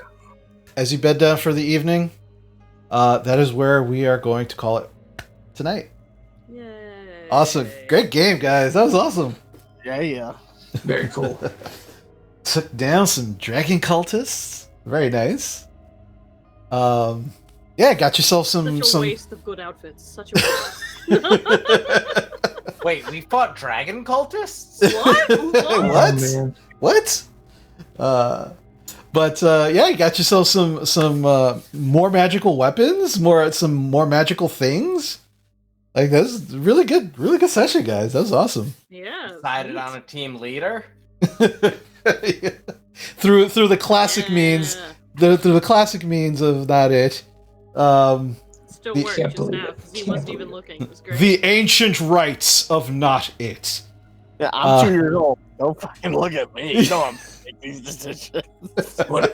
Apparently, this is not a tradition among dwarves. That's Yeah, no, it was perfect. It's like, what's going on? And thank you everybody for joining us. We hope that you had as much fun as we did playing. Let me do some quick shout outs before we close for the evening. Wow, oh man, look at all this love that we had this evening. Climbing Chef cheered 200 bits. Thank you so much, Chef. Good to see you. Thank you for coming in. Ion Nuke, thank you also for the cheer and for the raid. Thank you so much. Appreciate you. Ocelotus, thank you so much for gifting tier 1 subs to Ion Nuke.